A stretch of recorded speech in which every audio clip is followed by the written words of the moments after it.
She said she'd be here. Funny, she's never been late before. She wasted your time then, didn't she? I did not. I did it because I got a fresh ass.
It is 5:30 p.m. in Colored People's Time. And I want to welcome you guys to Earl Grey Tuesday. And once again, it's VINCE. And I hope everybody's doing all right today. Dubs had a heart attack. Really? Well, lifestyle catches up with you sometimes, doesn't it? That's just the way it is there, you know. Well, we'll go to 9:10 p.m. It's quite all right. We don't, you know, like I said, I don't really sweat times. You guys know that. Okay?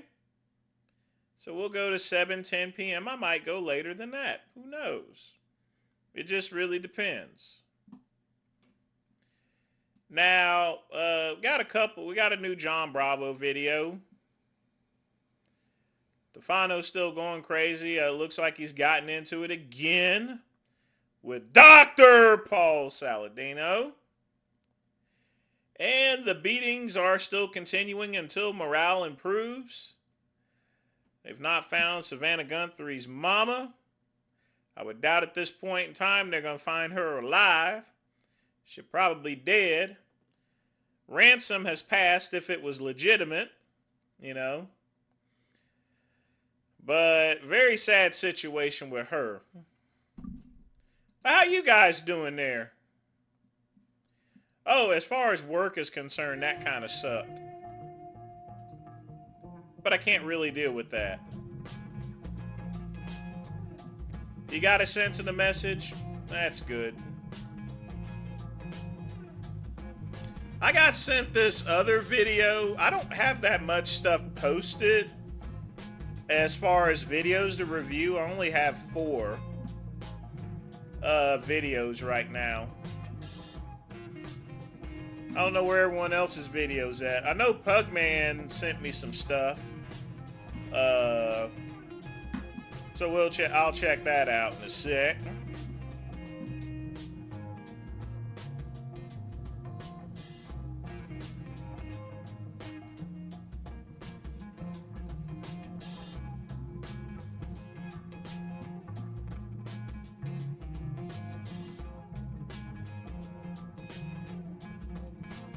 Oh, wow. That is mean. You'll probably have another heart attack soon with that blood pressure. Oh, geez. That's kind of mean-spirited. Like I said, I wouldn't wish death upon anyone. But, you know, lifestyle catches up with you.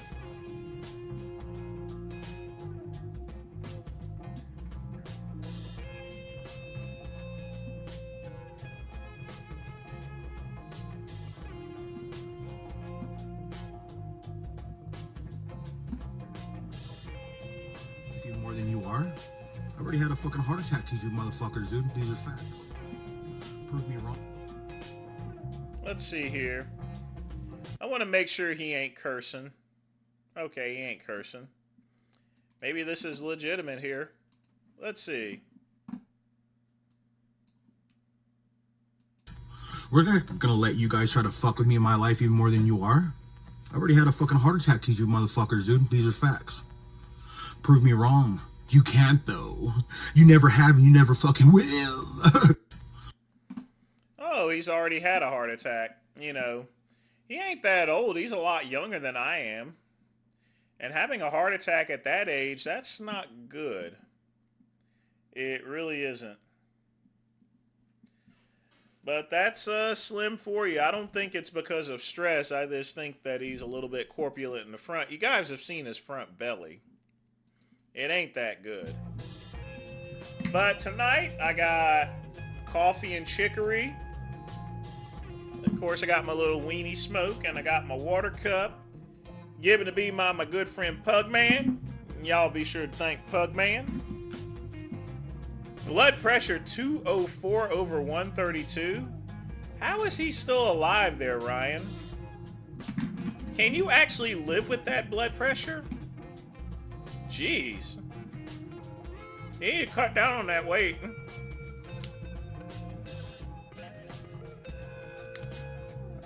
I did get sent something else from someone outside. I'm not sure whether this will get flagged or not, but it's the philosophy of Gen X. So we'll see what it actually does. Endlessly about boomers and millennials. We dissect Gen Z like they're some kind of fascinating new species, but there's this entire generation that just exists in the middle, barely mentioned, almost invisible. Generation X.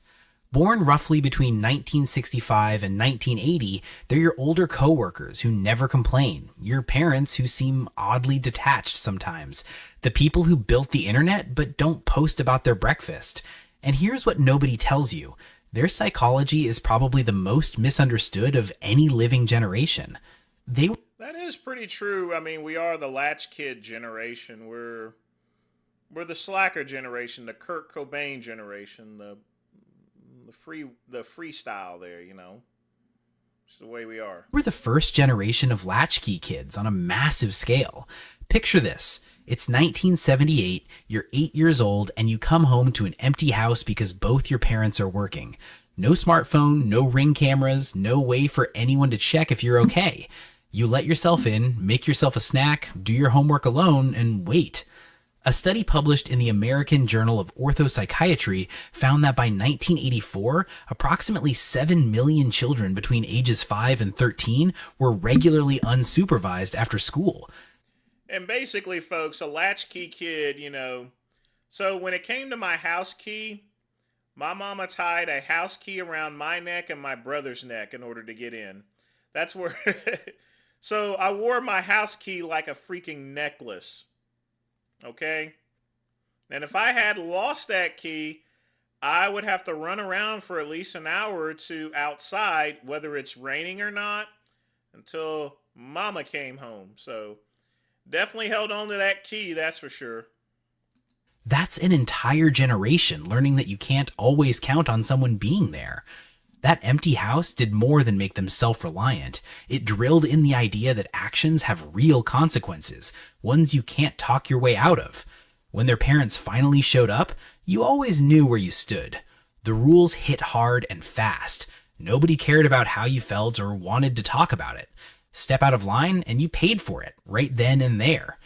Psychologically, this... yeah, that belt was tearing my cheeks up there. I'll tell you that right now. I should not have any internet issues anymore. The reason being is because it's no longer super cold and the weather's clearing up, so... created what researchers call a high contingency environment, where actions and outcomes were directly linked without buffer time. Your brain learned to predict consequences in real time, which is why Gen X tends to think 3 steps ahead in ways that baffle younger generations.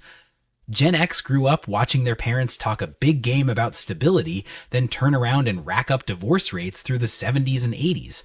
They saw people give their all to companies only to get pink slips when the next round of layoffs hit. Everyone told them, work hard, follow the rules, and life will work out. But then the rules just changed right in front of them. So yeah, psychologists might call it defensive pessimism, but Gen X... Yeah, we're... Looks like this guy's actually really studied Gen Xers like myself. They just call it being realistic. It's not that they're cynical exactly, it's more like they built up this emotional armor. They cross their fingers for good things, but deep down, they expect the rug to get pulled out, because honestly, that's what kept happening. And that's a big reason you barely hear them on social media. They grew up in a time when privacy was just normal. When you messed up as a kid, maybe a handful of people knew, and that was that. No phones, no viral videos, just some awkward memories in a basement or a parking lot. The idea of blasting your life out for strangers to see, that doesn't feel exciting to them. It feels risky. It's not about not getting tech. It's about learning early on that the less people know about you, the safer you are. Gen X basically turned irony into a shield. And that's why I don't do like some of these other cats. Crack a joke, keep things at arm's length, laugh it off before it stings. You can see exactly where that comes from. They grew up in the shadow of the Cold War when teachers talked about nuclear war like it was just another rainy day. Duck and cover drills in school as if a desk would save anyone. When adults act like everything's about to go up in smoke. Actually, we were told to get our heads down and take a book, open it up, and put it over our heads. In case of a nuclear war. Like that shit would actually work. But yeah, teachers and stuff, they made it seem as though at any point in time we can get hit with a nuclear bomb. And we did those repeated nuclear bomb drills practically once a month there. Or sometimes 2 or 3 times in a month. That we would do hurricane drills, nuclear bomb drills, and everything. It was nuts. As if a desk would save anyone. When adults act like everything's about to go up in smoke, but also insist you shouldn't worry, you get used to holding 2 clashing ideas at once, and you learn to keep a little distance, just in case. But here's what's fascinating. Despite all this, Gen X developed a distinctive approach to work that stands out even today. They don't talk about it, they don't post about it, they just do it. This work ethic was forged early through jobs that seem almost archaic now. Paper routes at 5 in the morning, bagging groceries, working fast food registers where you had to calculate change in your head when the machine broke. These weren't resume builders, they were raw introductions to the adult world where a 12-year-old could be responsible for delivering news to an entire neighborhood. They watched their parents' generation get destroyed by corporate restructuring, so they never believed in company loyalty, but they're fiercely loyal to their own competence. They can't control whether they'll get laid off, but they can control whether they're the most valuable person in the room when layoffs happen. There's this weird paradox at the core of Gen X psychology. They're simultaneously the most independent generation and the most quietly collaborative. They'll never ask for help, figure it out themselves, been doing that since they were 8. But if you need help, they'll show up without drama, without a social media post about it. This comes from forming tight bonds with friends out of necessity when parents were absent. And let's talk about their relationship with authority, because... If you notice, he's even got the eyes correctly, too, because that's our pretty much the impression we have as far as life is concerned, so... Looks like this person has actually been studying. It's complicated. They respect competence, not titles. If you've earned your position through actual skill, they'll follow you anywhere. If you're just someone with a fancy job title who doesn't know what they're doing, they have zero patience. Gen X questions authority because they watched incompetent authority figures make terrible decisions their entire childhood, from Watergate to Iran-Contra to the fumbled AIDS crisis. They faced serious economic headwinds that their parents' generation hadn't experienced. The youngest Gen Xers graduated college right into the dot-com bubble burst. The oldest ones were hitting their stride when the 2008 financial crisis hit.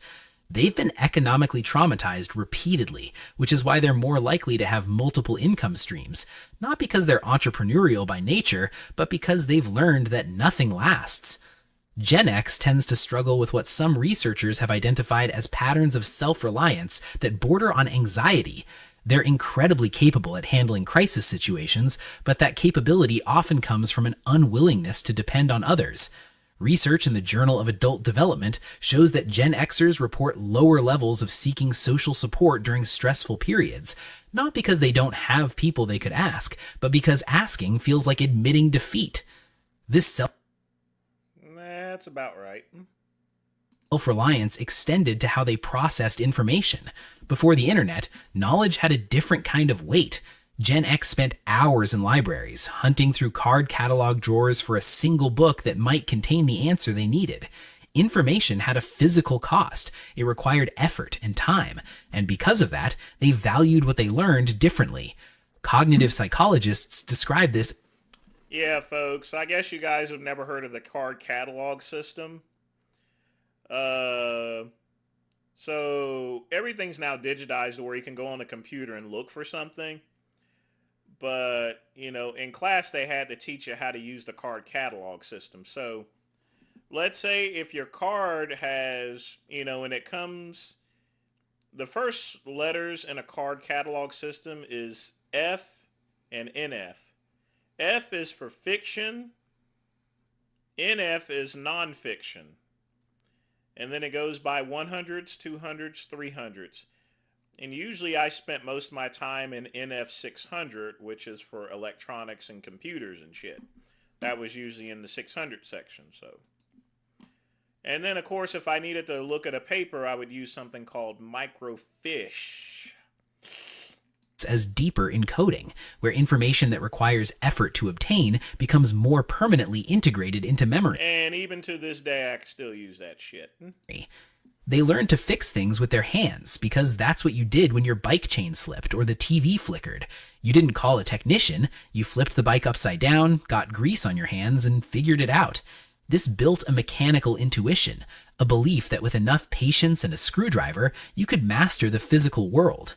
And now they're watching their kids grow up in a completely different world, one with helicopter parents and constant supervision and social media documenting everything. They gave their kids the attention they never had, but sometimes they worry they've made them too soft, too dependent, too visible, because in the Gen X worldview, being visible means being vulnerable.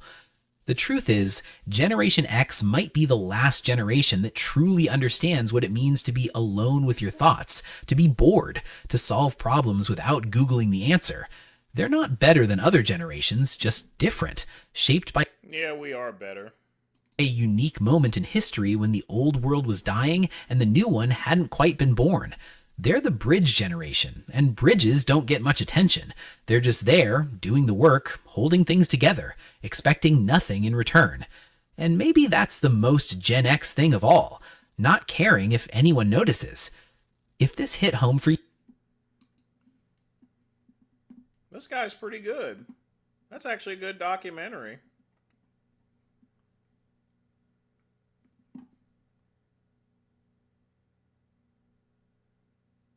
They even got the eyesight right and everything. You know what's weird? They got the eyesight right. They really do. Yep.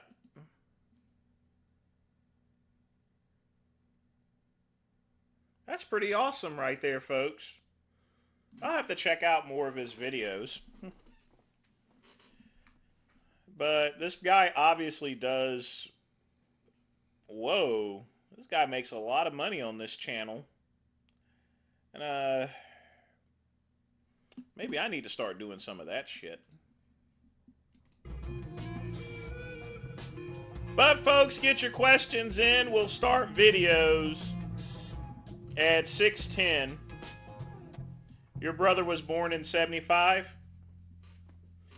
Yeah, I mean, this guy pretty much nailed it on the head in terms of what a Gen Xer is. And even got our eyesight correctly. Because that's generally the way it is here, folks. I mean, seriously. It's the we don't give a shit generation.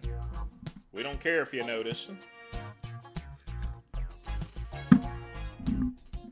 The only exception is people like Sean G. That spook always says, look at me, look at me. But, you know, no matter what time in history, whether baby boomer or millennial or Gen Xer, there's always going to be some attention whores. Nobody wants a whore.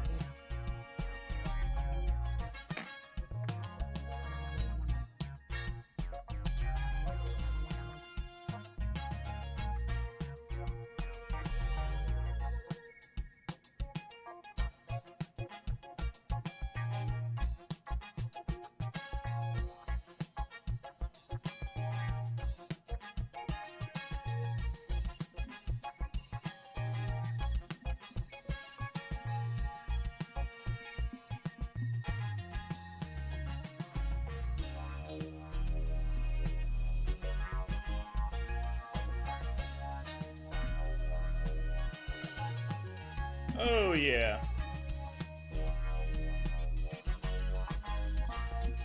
You know what I should do? I think I'm going to play some Big Lenny classics tonight.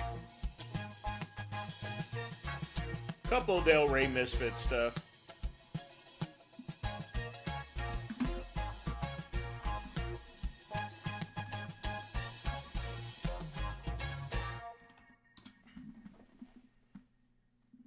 Yep, that's what I'm going to do.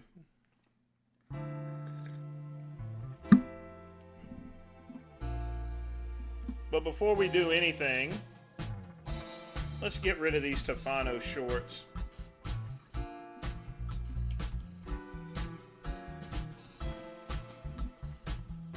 Yeah, I don't know where everyone's at right now, but, you know, I guess they gonna be where they're gonna be there. You know what I mean, Ryan?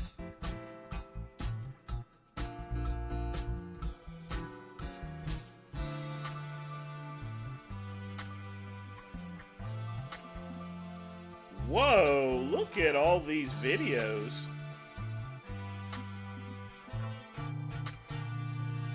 Six shorts. He's got like 6 shorts up. What is going on with this boy? Frank Tefano, he just seems to all of a sudden just go into a tirade of just different stuff. A good analogy for a patient going into surgery with a doctor is like you going into a traffic stop with a police officer. If it goes bad in any way, you're completely screwed. No, as long as you keep your mouth shut in front of a cop there, you know, you might, I mean, if you get a beating, it won't be that bad. I mean, the key thing is don't do anything that'll unalive your ass. That cop can shoot you, and he's getting paid leave. Like, the same thing with doctors. That's what you have to understand. People think, oh, I can hire a lawyer, medical malpractice, I have a chance. No. Just like police officers, these doctors are protected on an even higher level. And I don't have to name the specific groups. I don't want to get into that. But the point is, doctors, lawyers, judges, just like police officers, belong to different secret groups. You can refer to them as the elite. They think you're worthless. Not think you're worthless. They believe you're worthless. You're not worth anything to them. So even if they kill you, butcher you, disfigure you, ruin your life, they will not give you a dime. They don't think you're worth anything. That's not true at all. You just ain't got good lawyers, or, in fact, not even a lawyer at all. If you get botched by a plastic surgeon, the only thing lawyers will do is steal your money. And after contacting every single medical malpractice lawyer in the state of California, only one of them reciprocated.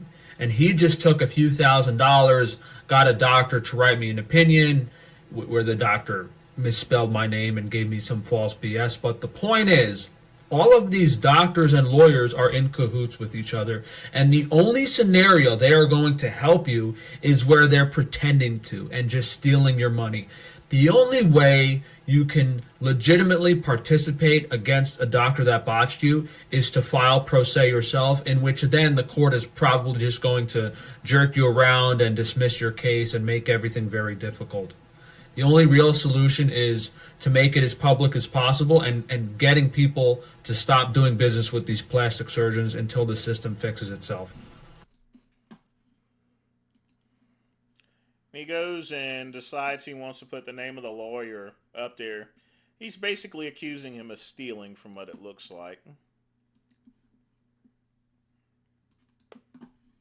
This is David D. Lynn, Esquire, a lawyer from Brooklyn, New York, that should be disbarred for his fraud, perjury, and tortious interference. And tortious interference is basically where you ruin someone's life. You're not allowed to, like, if you ruin someone's life in a law. Oh, gee, look at that, folks. Another person that's ruined Tefano's life. Let's see what this person did. Lawsuit, like the lawsuit gets canceled. You're not allowed to interfere with someone's personal life, which he did by subpoenaing my parents in a case for documents that they were not involved with. And my mother, who had a double kidney transplant, was very unwell.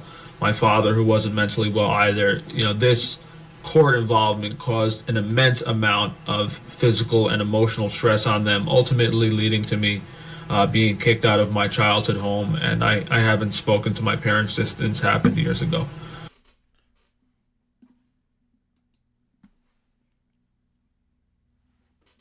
Poor baby. So these evil lunatics get to go home to their families every single day without any repercussions, while my life is still ruined and destroyed. What did he do? He didn't even point out what did this guy do? He says this guy ruined his life there, but didn't give an explanation as far as to, oh, well, here comes the favorite one. Or we got a couple of, we got 3 Dr. Paul Saladino, or Dr.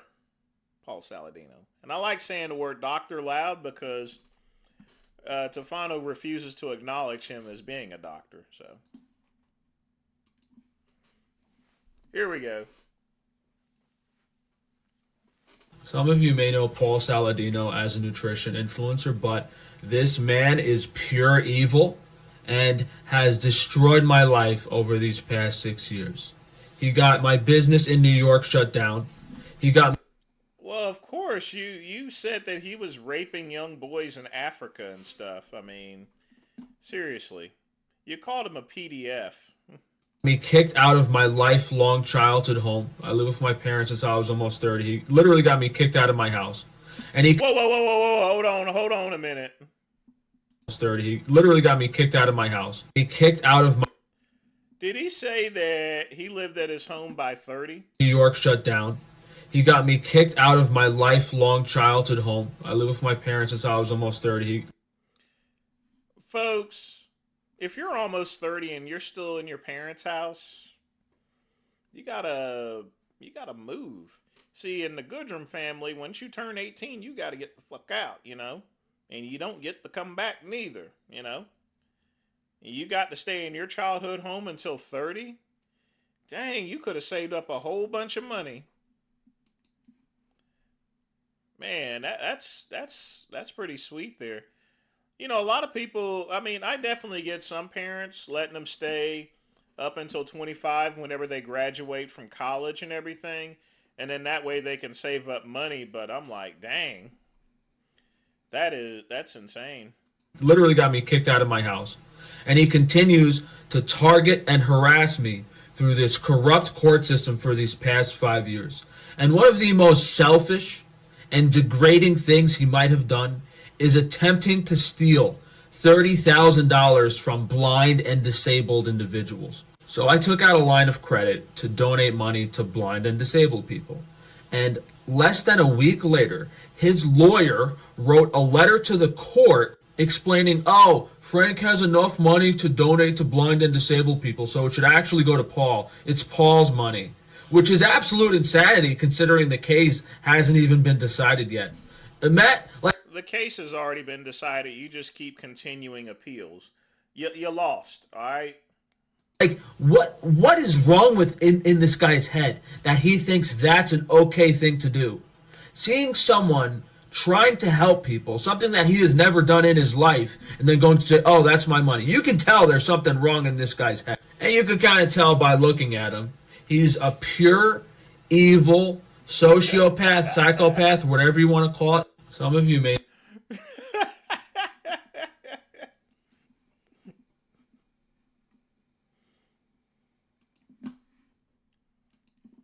So this corrupt sellout judge ordered that I cannot say certain things about Paul Saladino. And the reason the judge is a corrupt sellout is that you can't just issue a gag order against anyone.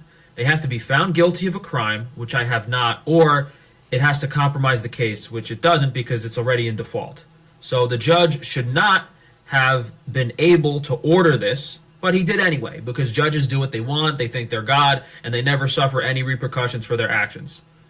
And this is available on Pacer. You can read this for yourself. Defendants, me, are enjoined from making public... We've already seen it there. I mean, that Reddit thread that it just keeps going and going. Statements referencing that plaintiff, Paul Saladino, copied, plagiarized, stole, or otherwise improperly used defendants or any other third party's work. So I'm not allowed to say that Paul Saladino copied me. Seems kind of crazy. Engages in dishonest practices in connection with his business, trade, or profession. Abuses prescription or illegal drugs. Improperly or illegally manipulates social media posts, or engages in any inappropriate sexual activity. So they're basically silencing my freedom of speech, because all of these things that I said, I personally believed were factual. And then the other stuff is they made me delete some YouTube videos and all this nonsense, but he should not have been allowed to do this. And I can still say things outside of this about Paul Saladino. I can call him evil. I can call him corrupt. I can say he ruined my life. I can, more importantly, factually reference the things that occurred in this case. So if I showed that letter that he wanted to steal money from disabled people and it occurred in this case, I'm just repeating the case matter. You know, the court record is public. People can see it. If Paul Saladino looks bad by me referencing this case, to me that doesn't seem like it's violating this gag order. Yes, it does. Yes, it does. Which, again, shouldn't have been issued in the first place, but these judges don't care, and the higher court doesn't care yet. An appeal has been filed. I filed multiple personal lawsuits against all the individuals in this case, including the first lawyer that screwed me over, the second lawyer that screwed me over, all of these people that are committing fraud and perjury and all this ridiculous stuff. So, again, you know, it's all, how do you put it? You know, they're all in the club, and I'm not. And their only goal is to ruin and destroy my life. And who's going to help me? If the people that the public has entrusted to deliver justice are the ones ruining your life, what are you supposed to do? And the answer to that is make it as public as possible and expose these people until they back off. Because no matter what this judge does in this case, this guy doesn't want me talking about this for the rest of his life. That's for sure. I mean, you called him a PDF. You took his website and you started creating these phony ones here, you know. Botched by Taban and all this other stuff. I mean, you literally asked for it. I mean, literally. And you deserve what you get. It's like not long ago I was, it must be nice to live in Costa Rica and surf every day. It's like not long ago I was completely broke. Paul Saladino has spent over 6 figures harassing me in court and trying to ruin my life. So when was he broke? To my understanding, this guy comes from a lot of money and a lot of connections, because he has nightmares every single day about people finding out what he did to me. Because if every person knew what Paul Saladino did to me, he would be regarded as one of the most evil influencers to ever exist. I can't even tell you the truth, because all that money he spent was to ensure that a judge silenced me. A judge has issued an illegal gag order violating my freedom of speech, so I can't even tell you what this man did to me and how he ruined my life. This guy is pure evil, and the fact that he sits in a, $5 million house in Costa Rica while I'm in a shack with literally no roof over my head is a testament to how evil these people are and what they have done to me. Oh,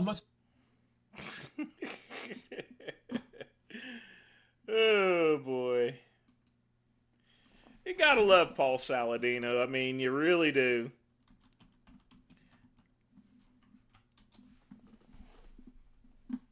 I mean, when it comes to him, he just yucks it up.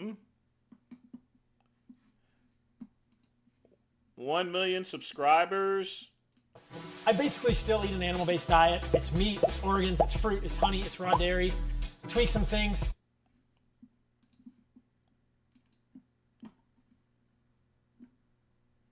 I mean, look at his content and look at Paul's content.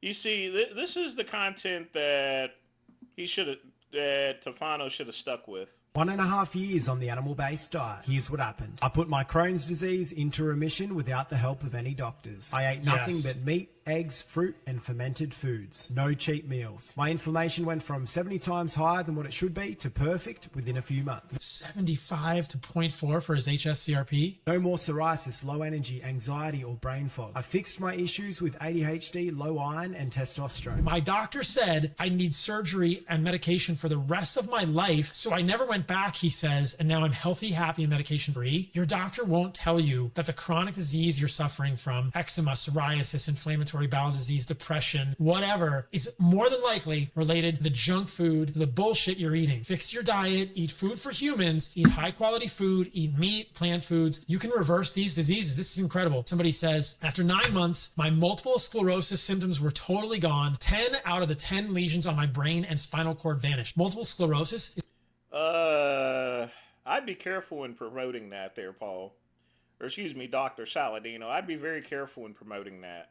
an autoimmune demyelinating condition in your brain and spinal cord. And it sounds like this person also ate some sort of a meat-based diet and reversed their autoimmune disease. If you are suffering, do not despair. Improve the quality of your diet before you get on medication for the rest of your life. Send this to somebody you know who's suffering with a chronic disease like Crohn's, ulcerative colitis, or multiple sclerosis and needs to hear this. I've seen this hundreds, if not thousands of times. See, and if Tefano stuck with this type of content, didn't go and get all these plastic surgeries, he would be better off in business. He'd still be living at his mama's house and everything, you know, and stuff. I mean, really.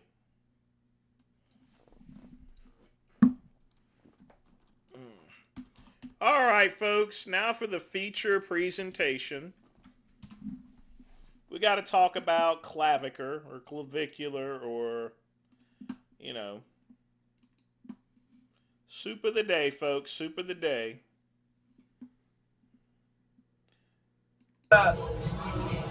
Is he being detained at the moment? He's being placed under arrest. Under arrest? For what? I don't know. That's up to him to let you know. It's bullshit. Okay, and do you understand the importance of resolving this matter? Yes, I do. Okay. And Counselor, I'll trust that you will have a conversation with your client about the need to be very careful about, the content of what he posts to social media. You guys know Clav, that piece of shit, right? That asshole who goes to the clubs while he's underage, drinking, partying, stuffing that creatine up his fucking nose like an asshole, and then trying to turn your own daughters into his personal sharmuta. You guys know that asshole, right? And I was remembering whatever happened to that stupid jaw surgery he was getting, or that limb lengthening surgery. It was all talk. I don't see he did shit. You know why? Because it was all a lie for attention. Well, you know what happened to him now, that little bitch? He just got arrested in Scottsdale, Arizona, and they nailed his ass with 2 felonies and a misdemeanor. Let me tell you something. I lived there for 17 years, and that's one place you don't want to f*** around, because you're about to get Mr. Clapp, because they'll make an example out of you. Wait until I tell you guys this story. Why do you have to do him like that? Is he being detained at the moment? Yes, he's being detained. And what do you mean they didn't have to do him like that? It doesn't look like they're whooping his ass or anything. He's being placed under arrest. Under arrest? For what? I don't know. That's up to him to let you know. It's bullshit. He's gonna be fine. They're gonna get cooked, guys. Like, this is really bad. So Clav, that little bitch boy with the Jerry curl trying to copy poor Michael Jackson on Thriller running around town, right? Well, he ran around town in Scottsdale, Arizona, because like I said, he thought he can go there with the fake ID, stuffing creatine up his nose and who knows what else, trying to turn the girls into sharmutas, even though over there they're the biggest ones in the world anyway. Well, he went around there and he f***ed around and he found out, because what happened was he went to Casa Amigos. I hate that place, right? He gave the bouncer his fake ID. They let him in. But the cops were all watching his stream, so they knew exactly what he was up to because he was there the night before. Well, they went, they arrested. Yeah, ever since he was in Miami and did that Heil Hitler thing, he's been basically kicked out of every nightclub in Miami. Now, honestly, he could go to some other places. He can go to Orlando. You know, there's a number of other places he can go to in Florida, but he decides to go out to Arizona and thinks he's going to stay undercover. But the problem is that he live streams. Everyone knows him. He was on the news. So they're going to recognize him. And then he's walking around with the big entourage too. Arrested him. They took him in the street. They interrogated him. And then they ended up taking his ass to jail in Scottsdale. I can't grab it, bro. I'm gonna give you guys a piece of advice. Yep. These guys determine how long this whole process lasts. Of course, it could last an hour or it could last 10 hours. Okay. If you put that in their face. No, I didn't mean to put it in their face. No. I would just get, you're going to have plenty of content for this one. I just wanted him to be able to explain his side to the chat before he leaves. He's going to be fine. I mean, everything was done properly. And they ended up slapping him with 2 felonies. One was drug possession. One was drug use. I mean, all of those are probation. I think Bravo's stretching it with the 10 years, but it's no joke with those felonies. Another one was the driver's license, the fake ID, trying to go into the clubs like an asshole, right? That he was in possession of a forged document and that it was being used to defraud, given the fact that he was under the age of 21 and he obtained admittance to that venue. No information in the Form 4 that he indicated to law enforcement in any way that he had. Is Jack Doherty, Matthew, over 21? I don't know. He probably is over 21 by now, so. Had a valid prescription for Adderall. Mr. Peters had been live streaming himself approaching individuals in Old Town Scottsdale asking if he could obtain Adderall. So certainly that factual information would negate the assertion that he in fact has some type of valid prescription for that. The court is going to find probable cause as to all 3 allegations. I understand the argument as to possession of forged. He's still a baby, but I guess he is old enough. That's good. However, I do agree with the state, given the totality of the circumstances, that does meet, that does meet probable cause. And I was thinking about it. Remember, I was telling you guys I was there for 17 years of my life, so I know that place real well. And they put my ass in prison 2 times, and I didn't even do shit, right? But I went to 4th Avenue. That's the place you don't want to go. And this Clav little bitch boy, he's lucky they didn't throw his ass there. He's lucky he was in Scottsdale. He just went to the local jail. Not old enough for a Goodrum twink. I wouldn't screw him anyway. I mean, he probably smells bad, you know. You know, when I see Jack Doherty, he reminds me of this kid here.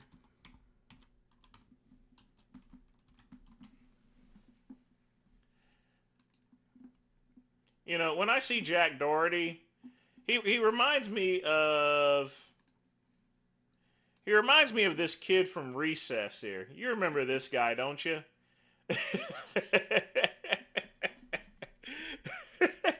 That's what Jack Doherty reminds me of when I see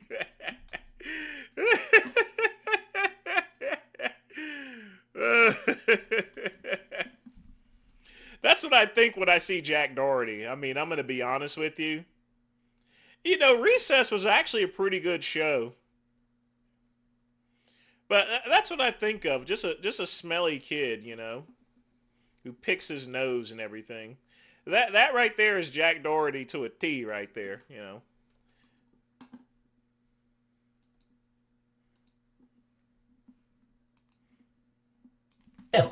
Because if he went to 4th Avenue, he would have got literally. Now, when I say, you know, Arizona doesn't when it comes to drug-related or alcohol-related crimes. I mean, I remember I had an ex over there, right? And she kept on doing the same shit over and over, the same type of shit, drug possession, alcohol, right? And they made an example out of her, and she's still suffering to this day. So I know this asshole, you got 2 felonies and a misdemeanor. They ain't dropping all that shit. Maybe they'll drop 1 felony, 1 misdemeanor, but they're gonna stick his ass with the other one. And now, the funny... Yeah, but they're gonna give him probation. He's not gonna do any jail time. If he was at any risk of doing jail time, they let him out on his own recognizance. He didn't have to pay anything. So, I mean... So that just tells you they'll probably just give him a ring, you know. He'll be fine. His part, they told him you can't leave Arizona until... But yeah, he can't leave Arizona, but he has a significant amount of money, so he's not going to have any problems having to stay in. You know, he doesn't work a regular job or anything. He live streams, so... We straightened this all out, and they said you can't drink, you can't party, you can't do all these things. Our understanding is that Mr. Peters resides in the state of Florida, that he has no known ties to Arizona. I think we've already sufficiently discussed the particular facts of this case. The state is particularly concerned, one, that he represents a flight risk given that he doesn't have any ties to the state of Arizona and resides in Florida. Additionally, our understanding is that he does have a significant source of income that he could use to assist him to flee. Additionally, we are concerned really just in general of whether he'll comply with any kind of release conditions given his behavior. As I indicated earlier in my previous argument, he was live streaming himself going up to individuals asking for an illegal substance. He clearly doesn't have any respect for the law. And given all of that, we are concerned that he may not follow any release conditions that this court may impose that may be less than a bond. Before I impose release conditions, Mr. Peters, do you understand that you have court hearings on February 23rd? I mean, look at the attorney there. He's got like a slick back ponytail and everything like that. I mean, he almost looks like a rat. A rat! At 8:30 a.m. and February 26th at 8:30 a.m. Yes, I do. Okay. Do you understand that you must make an appearance at both of those hearings? Yes, I do. Okay. And do you understand the importance of resolving this matter? Yes, I do. Okay. And Counselor, I'll trust that you will have a conversation with your client about the need to be very careful about, the content of what he posts to social media. Sir, you are not to return to the scene of the alleged crime, right? No contact with any arresting officers, no weapons, no drugs without a valid prescription. I mean, just look at him. He's just stone-faced, you know, and stuff. I mean... It's like he's not even. It's like he's in outer space right now. No alcohol, no driving without a valid license, right? Is there anything else that needs to be addressed? Yeah, we would ask, given some of the information about what he does for a living, we would ask that he be processed out as expediently as possible or held in a private area while the jail processes him out.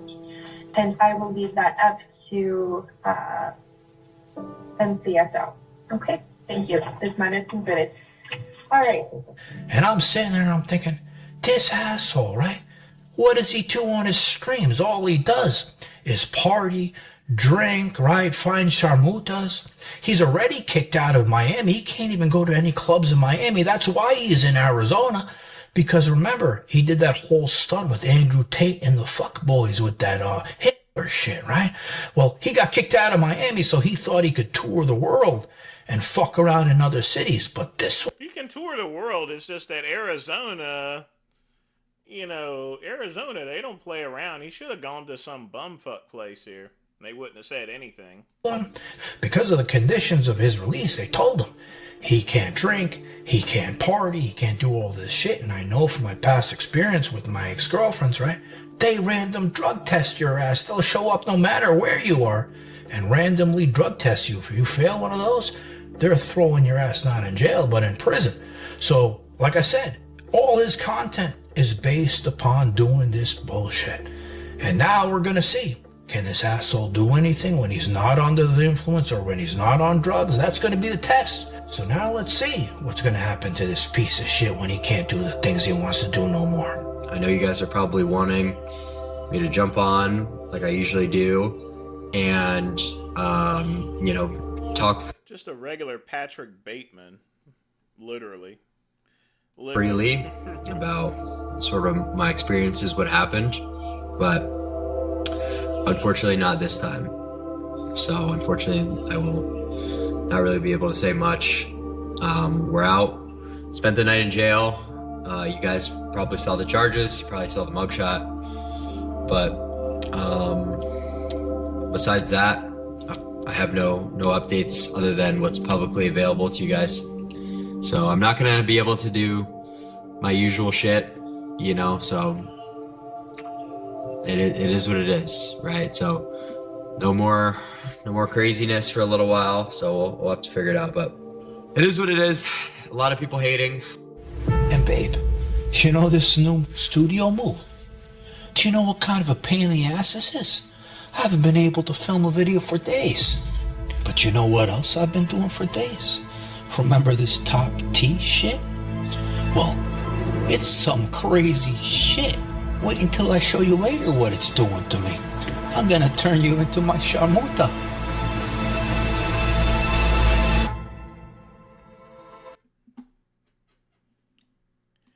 Yeah, folks,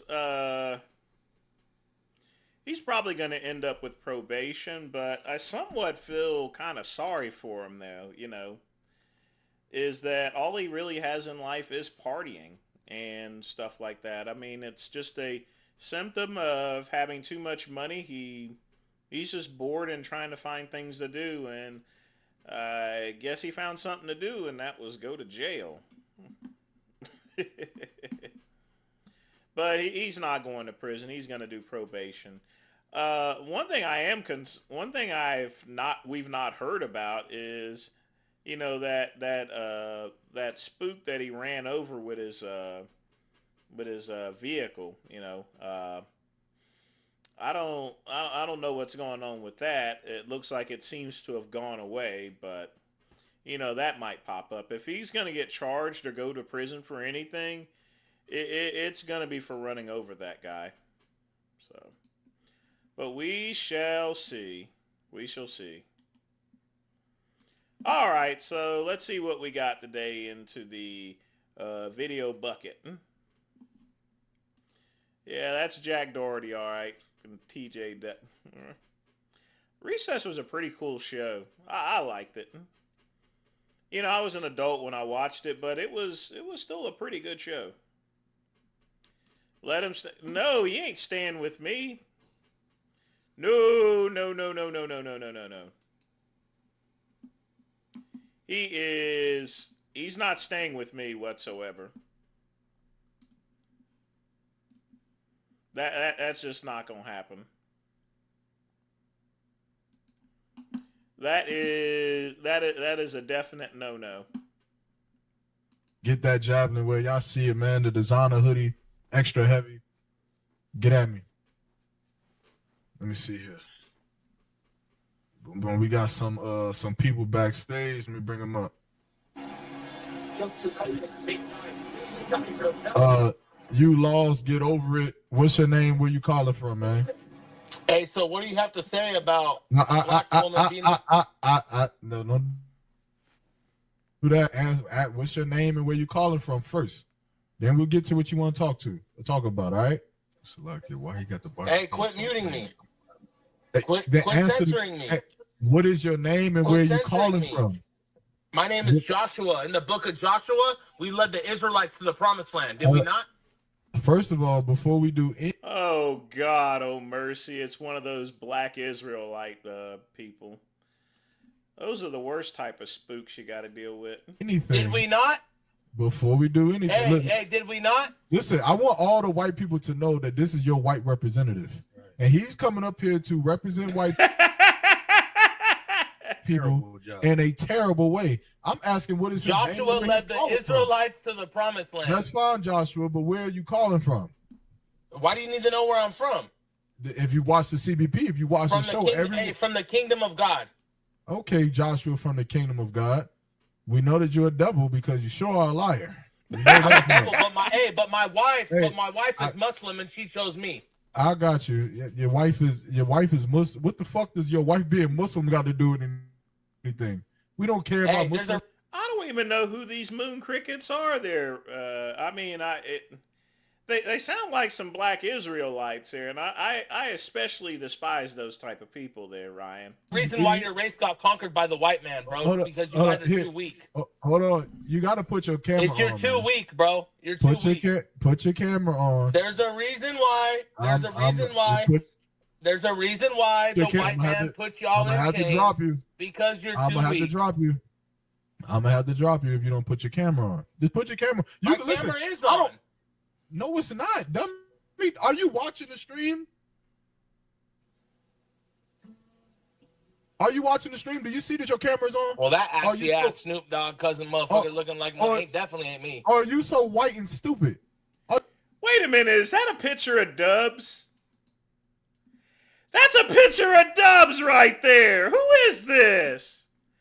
That's Dubs. Who is this? This is someone. That's a picture of Dubs. Who is this person there, Ryan?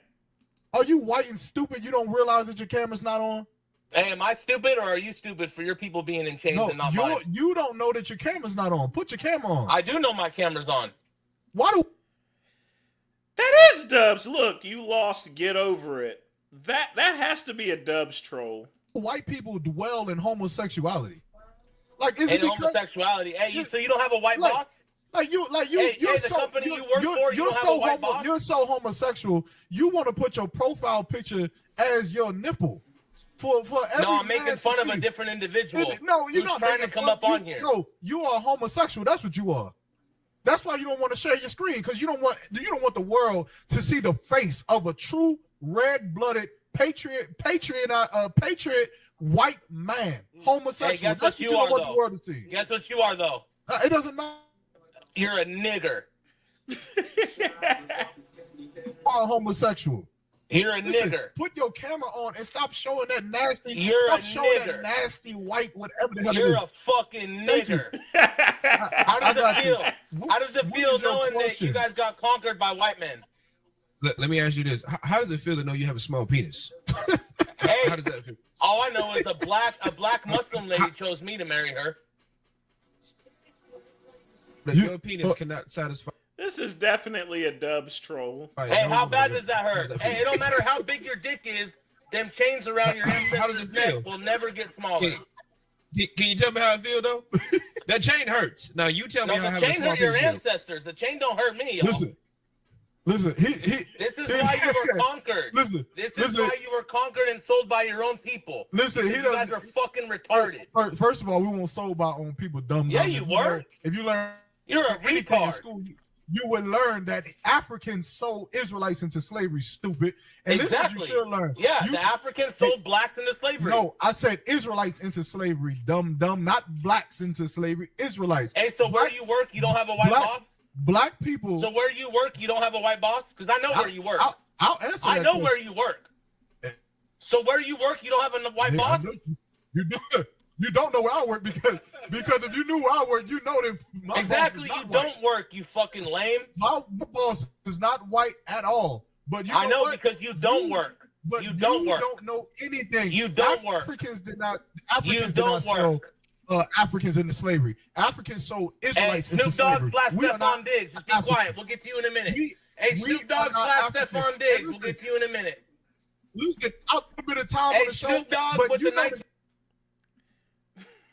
1980 glasses, Stephon Diggs. We'll get to you in a minute. You know that you're a white coward, right? You are a white pussy. You don't even. You're scared to put your camera up. You're scared in front of all of your white. Now y'all too ignorant. You're too ignorant. If we're too Bro, ignorant, I'm scared y'all in a brick room. If we're y'all too in a brick room. Why are you here? You're in a brick room. Because you're a coward. I came up here to say one thing. Because you know that everything that we say about you is true. You know that you're a devil. You know that you're very small. Hey, I'd rather be a devil than a nigger. You know how I know that God loves me and God hates you? Because when I take a shower tonight, I'm going to look down at myself and I'm going to know God bless me. So you haven't taken a shower all day until tonight? I know that in the summertime, when I go outside, bro, it don't matter how big your dick is. You have to buy 10 pounds of oil had a big dick. and sunscreen because you'll die. Kunte Kinte had a big dick. I don't know that God blessed me with skin that can live out in the sun while you dying. And that's why the white man conquers your people. Sun hates you. And that's why the white man conquers your people. Melanin. He didn't give you melanin to protect you from the sun. That's why the white man. Wow, all of these channels out here. I mean, this one, 354 subscribers. I would suspect probably that he's gotten his channel banned a couple of times here. Conquers your people. And vitamins and sun rays to the whole earth. That's why the white man conquers your people. You hate the sun. That's why you want to live in the night. I love the sun. That's why you want to live in the nighttime where all the prostitutes lie. I love the sun. Where all the rapists lie. Where all the murderers does their grievance. You want to live in the nighttime because you hate the light. You love the light because you're a devil and you know that God hates you, man. You know I know God loves me. This is why you don't want to put your camera on. Because you don't want the world Joshua led the Israelites to the promised land. You don't want the world to see who God hates. And God hates you, man. God. Hey, those who say what God does is the true devil. Hates you and God hates your boys. That's why you're in a brick building hiding God will never make you big. God will continuously make you small because God made your ancestors. God made your ancestors slaves for a reason. I feel sorry for your wife. I don't feel sorry for you. I don't feel sorry for you. I don't feel sorry for you.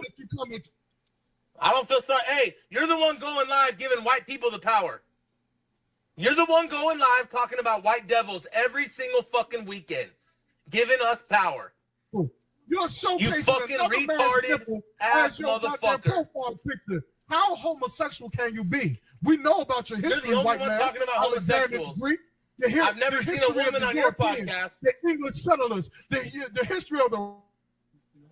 Hey, look how mad you are, though. And the ancient Greeks, and how you had sex with little boys. How many little boys? Look how mad you are. And look how much control I have of you. I control you. Look at you. How many little boys have you had sex with? Answer that. I control you. How many I control you, and my ancestors controlled you even more. How many little boys have you controlled in your life? Did you know my grandpas killed each other so you could be so slavery could be free? How many little boys have you controlled in your life? Did you know my great-great-great-grandfathers killed each other so you could be free? White. You should be telling the white devils thank you. White people. This is white Tell people. the white devils thank you. Tell the white devils thank you. This is white people. This is why black people, you should never love white people. Because of white men like him. Hey, it's too late. Hey, it's too late. Hey, guess what though? It's too late. It's too late. It's too late. If you love white people and you love America, you put idiots like this faggot in front of you. It's too late. You put idiots like this homosexual in front of you. Bro, you love talking about homos, bro. So that this you homosexual steady talking about homos. Listen, man. You steady talking about homos. We'll never love you. And all you have is men on your podcast. He had a black wife. He said, hey, bring a woman on your podcast. How do you have a black wife and you're such a white homosexual? How does that work? Hey, you tell me, nigger. You tell me, nigger. I'll tell you how it works. Because you hate that tell me, nigger. You cheat on her. You tell me, nigger. You won't even please her sexually. That's you tell me, nigger. You give her all 3 sexes. You tell me, nigger. At all. Oh, good. You tell me, nigger. Just like General Lee. Other black man, putting broad in. Yeah. That's why you got three. You got 3 dudes with dicks in your podcast, no women. While he's sitting there watching. Hey, where's your wife though? Where's your wife though? Hey, Snoop Dogg, Stephon Diggs. We'll get you in a minute. Ashley ass motherfucker, 1980s glasses. Hey, Snoop Dogg, Stephon Diggs. We'll get to you in a minute. Relax. You're not getting to nothing. You lost, get over it with another man nipple as your profile. If I could, man, like it's. Hey, if you could or you couldn't, you're gonna be a nigger at the end of the day. You're gonna be a nigger at the end of the day. Either way you cut the cheese, homeboy. Either way you cut the cheese, you're a nigger. Right? He come up here trying to exude power, but you don't even have the confidence to put your face on the screen. You're talking about how you're talking about how white people enslaved us and how you got power over us, but you don't even have 100%. Put your face on the screen. 100%. You are a coward, man. 100%. Hey, your whole podcast relies on grasping back power. Garbage, and you're hiding behind a camera. My voice is up though. It's my voice, right? You're put your camera up and be tough. My camera is up. No, your camera's not up, man. You know what, Ryan? You know what we ought to do? We ought to do the same thing we did with Cuban.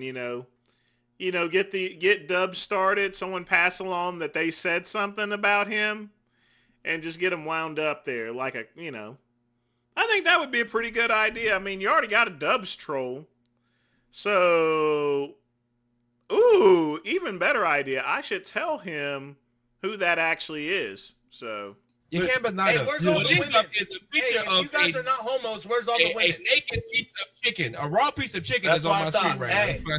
Hey, just I see a don't raw remember piece though. of chicken. Don't remember. Hey, just remember though. Just remember though. I'm looking at a skinless chicken thigh right now on my screen. Kunte Kinte had a big dick, and we all know what happened to him. Kunte Kinte had a big ass cock, and what happened to him? It's a thigh right now. A boneless thigh on my screen right now. Go ahead. Hey, Stephon Diggs, Snoop Dogg, syllable at a time. We'll get you in a minute. Yep, there we go. Shine those pearly teeth. They're a lot wider than your concubines. Fuck him. Go ahead. You done? Hey, man. Like if y'all into liking the sun so much, though, then why you got to put on suntan lotion? That's my question. Don't make sense. Why are you wearing sunglasses in the dark if you got all that melanoma? Yeah, you dumbass motherfucker. Shut your fucking mouth, you stupid fucking nigger. It's called having swag. Yeah, it's swag. The bro, he looks like he's going to a motherfucking NASCAR event. The last time you touched a woman is when you came out of your mother's vagina. When is the last time you touched a woman is when your mom beat you over the head because you couldn't fry chicken. When is the last time you spoke to a woman? I'm speaking to one right now. When's the last time you spoke to a flesh and blood woman? Bro, you look like a mix between Cardi B and Stephon Diggs, bro. This is the last time you kissed a woman's back. You know that soft spot on her Way back? sooner than you, bud. When's the last time you kissed it? Bro, when's the you last came time out your mama's asshole. That's why they call you the shit. You can't say it because the last time you touched a woman was when you came out of your mother. I'm married right now. My wife's right here sitting next to me. Guess what? You touched hey, guess what? Guess what? Guess what you guys gonna hate? Guess what you guys gonna hate? She's black and Muslim. Because you are not a man. Listen, your wife is not black. You're a goddamn liar. That's a fact. You're a goddamn liar. That's man. a fact. Hey, I got a woman next to me. Where's y'all ladies at, for real? No, hold on. Let me ask you a question. Where's your ladies at, for real? Answer your question. Hurry up then, you fucking nigger. Answer it. If it was we in the olden days, I would tie you up to a fucking tree and whip your back. I got you. Too bad we not, right? But yeah, too bad we not. Yeah. Why, shut the fuck up and know your place. In your little homosexual mind, do you think I'm supposed to bro, show why are you so fixated on homosexual? Why you think weirdo, I'm supposed to show you my women on camera when you won't even show your face, dumb? So I'm a homosexual, but you want me to show my face? If I could rebuttal to what you said, why are you so obsessed with another man's face? Homosexuality. Because your people are sick and raped my forefathers. Oh, really? Hey, but look at P. Diddy, though. Hey, but look at Diddy. Look at Diddy. Have sex with men. So what do you have to say about Diddy? Slaves. Your forefathers had slaves, right? Oh, boy. You know, these Dubs trolls are just as good as Genova trolls. He's like a monkey pricker, in fact. What do you have to say about Diddy? So what about Puff Daddy? So what about Puff Daddy? You chose to have sex with men because you are. Yes, Puff Daddy did. Yes, P. Diddy chose to have sex with men. Yes, he did. You love to deflect. You deflect. Hey, you want to know something? If P. Diddy gave you $1 million, you would let him put it in your ass. You want to know why? You don't have any sense of decorum, and you are the perfect example and the epitome of white people. And you That's are why what I came up here. Should be. That's why I came up here. Should be. White people need to see this. We're gonna clip you. And we're gonna make sure we put you all over the internet, so people know just how raw and how lack of decorum and modesty and etiquette white people have. You can't even have a damn conversation. You have no sense of decorum. You are a piece of garbage, and you are homosexual. I bet if you cut your camera on right now, I'm curious what your room in your room right now. You don't even have any goddamn clothes on. You need to have somebody fucking fix that hair, bro. What is going on with your hair, bro? Internet browser. Oh my goodness gracious! This is called. Hey, I thought Stephon Diggs, P Diddy was ugly. I thought Stephon Diggs, P Diddy was ugly. And I love how you keep talking about Stephon Diggs. You brought up Diddy, but respond to the fact that white men used to rape black slaves. Respond to it. Tell me why. If you were so powerful, why did you have to? Explain it. Why did you have to rape black women? Explain it. If you're so powerful, and you want to know why? You want to know why? You want to know why? Do you want to know why? Because we could. Yeah. Exactly. Thank you. Yeah. What's your response to that? So what's your response to that? You are an animal. But if you were a bigger and stronger race, and you are the reason why white people should not rule. If you're a bigger, it don't matter what should, could, been, would. It don't matter about that. We're in reality. To be humane. Let me ask you a question. So at the end of the day, you're a loser. Hey, just say I'm a loser, bro. Bro, hey, homie, give me your cash app. I will pay you to fix your hair. Bro, I will donate you $100 right now if you fix your hair. Your shit is fucked, bro. Are you Dub or are you somebody else? I'm Dub. Dub the come up. He ain't Dubs. This doesn't sound like Dubs. Oh my God! Hold on a minute.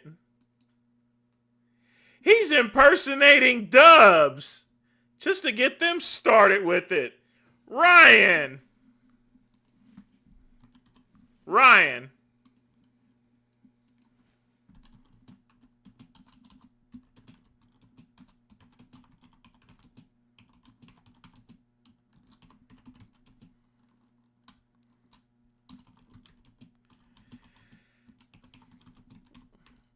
They're trying to get him to go after it. I'm going to play this back again. Hold on.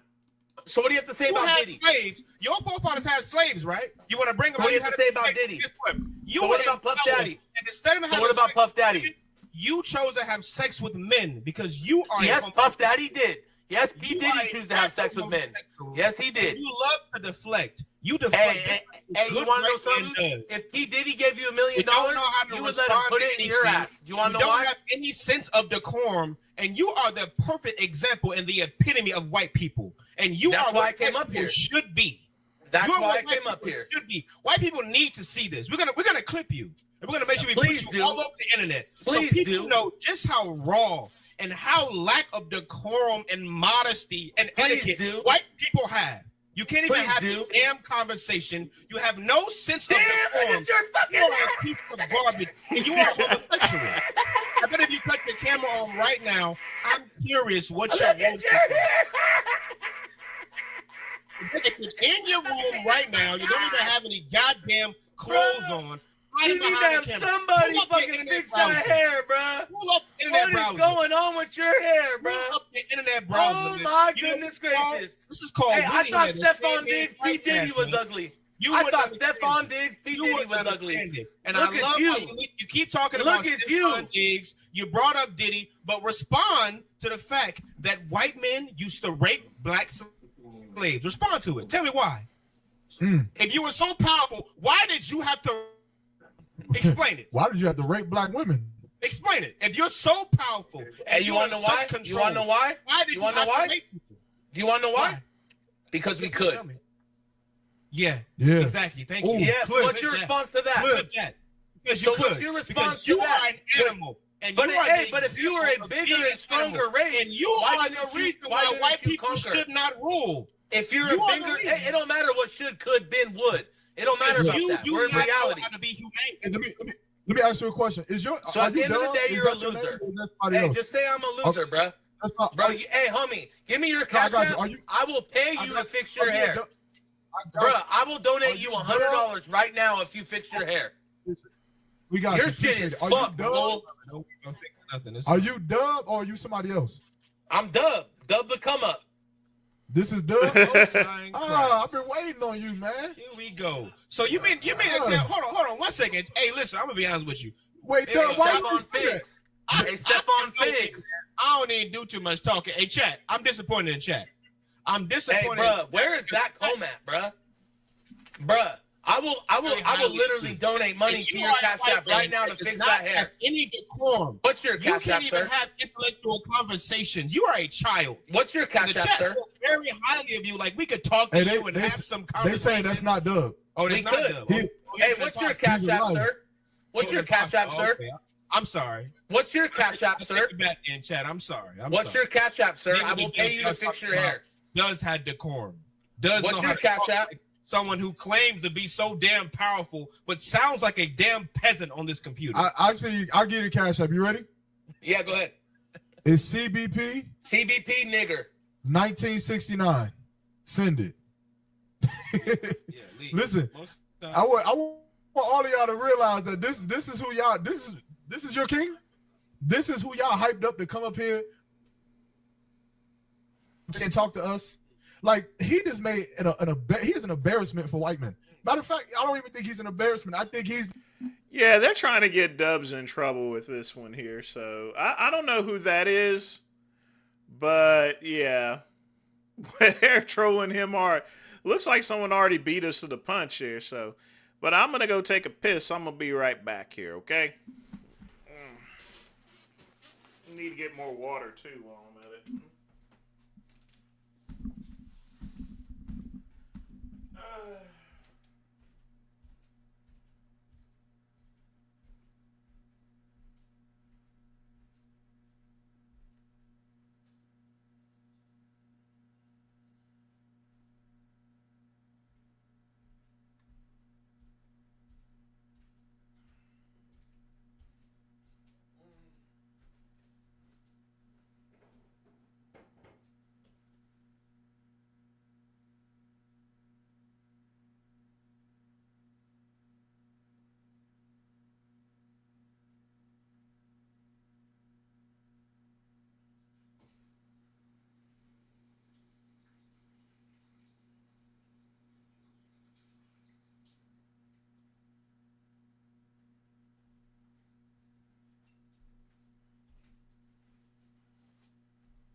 You think that was Midwest? That was somebody.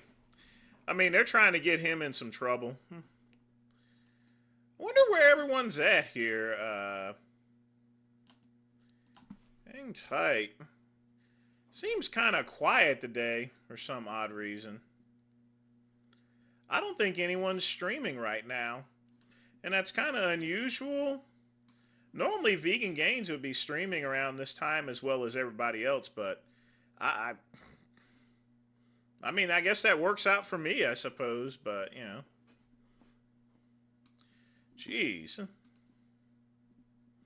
But, yeah, that was some straight-up mints right there. But, yeah, they're trying to get Dubs in trouble. Not that I'm saying that he shouldn't deserve it, but, yeah. All right, let's see what we got here. If somebody asked me, oh, would I start a relationship with you from the beginning if you had no money? The answer is no. So what you're saying, if I didn't have money and status and I approached you, I would have gotten left on scene? Yes. Or maybe an unopened message?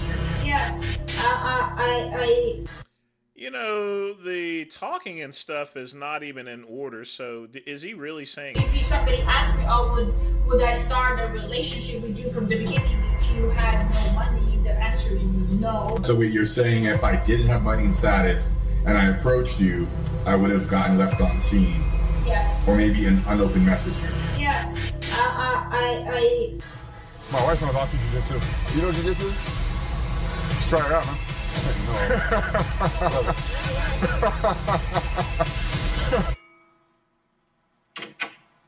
Hello? That's not funny! Sup, ladies and gentlemen, we are back with yet another video. Welcome back to the channel, man. And today, yeah, this one's messy, because we got to talk about Larry Wheels and this whole embarrassing circus he's got going on with his wife, his kick streams, and the dumbass decisions that come with fame, money. Now let me say, Larry Wheels is a grown man. Nobody's arguing that, man, but just because you can do something doesn't mean you're not a fool for doing it. And that's exactly what we're looking at here. Before this, I didn't even know who this guy was, and I didn't even know Larry was doing kick streams like that, sitting there with his so-called supermodel wife, airing out their entire relationship like it's reality TV. So I did what I always do. I looked into his background. This dude came from nothing. And I mean nothing. Hard upbringing, rough start, no silver spoon. He built himself up through bodybuilding, strength sports, discipline, grinding his ass off. Respect where it's due. That part of his story is solid. But then here comes the problem. He links up with a woman he hasn't even been with that long, and suddenly they're married. I mean, what the actual fuck? Who does that? Who marries a lady almost immediately? That screams sus to me, man. Men like Larry always think they're the exception. They think money, muscles, and status make them immune to reality. And that's exactly how dudes get cleaned out, embarrassed, and dragged through the mud later. Let's keep it real for a second, man. If Larry Wheels was broke, unknown, and working a regular job, this woman would not be sitting next to him. She wouldn't give a shit. She even admitted it. Would you still love me if I had no money and status? Yes, I would love you. But if somebody asked me, oh, would I start a relationship with you from the beginning if you had no money? The answer is no. What? I would not date somebody without money. But if it happened for him to lose money now, I would be 100% there. And He cold. She belongs to the streets. So wait, you're saying if I didn't have money and status and I approached you, I would have gotten left on scene? Yes. Or maybe an unopened message in your DM? Yes. What is he doing? Oh, I almost forgot, folks. You know that little Google cam thing that, you know, Google Maps and stuff? They recently drove around my house, actually. So I just went and checked the Google Maps, and they have it updated with my home and my Buick LeSabre. And actually, I need to do some work there, actually. Oh.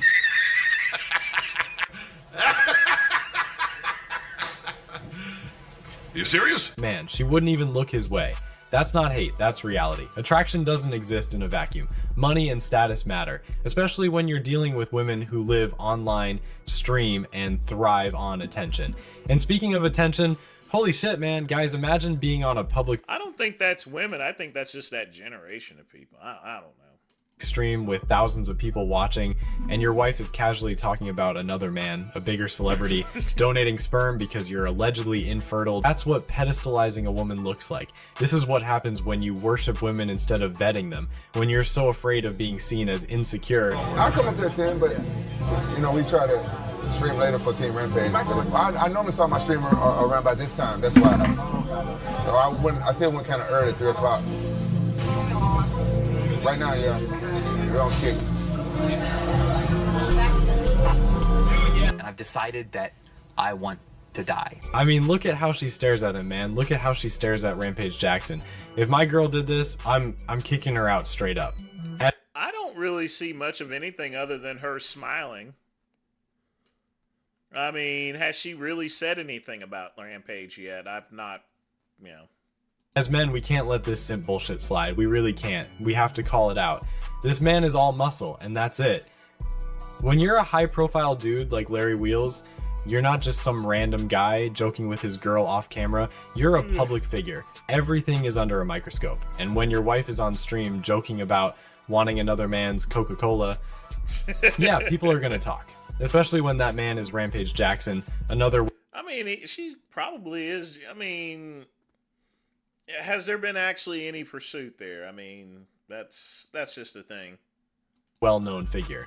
Now, I'm not saying she cheated. I'm not saying anything crazy like that. You married? Yeah, my wife right there. Oh, damn. And also my chef. Oh, okay. All right. All right. She's like, okay, no more time with Rampage. I won't corrupt her. Yeah. Or you get a little corrupted. No. My friends' wives never like them to hang out with me. I can see why.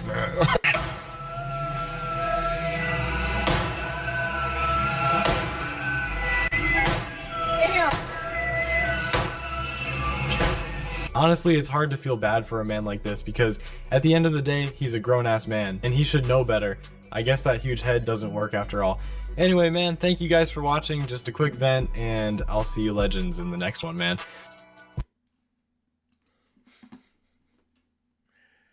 Oh boy. Good video. But Larry, I'm going to be honest with you, Larry Wheels bores me at this point in time. It's like, why am I here for? And dare the officials to blow the whistle. They are ranked second.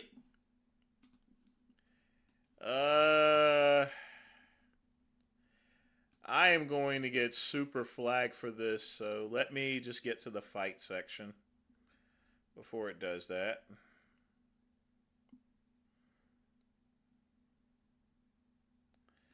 Boy. Man, I'm going to get hit really hard with this. Situation 2. Matt with a $3 donation. Definitely appreciate that. Why is this thing echoing for?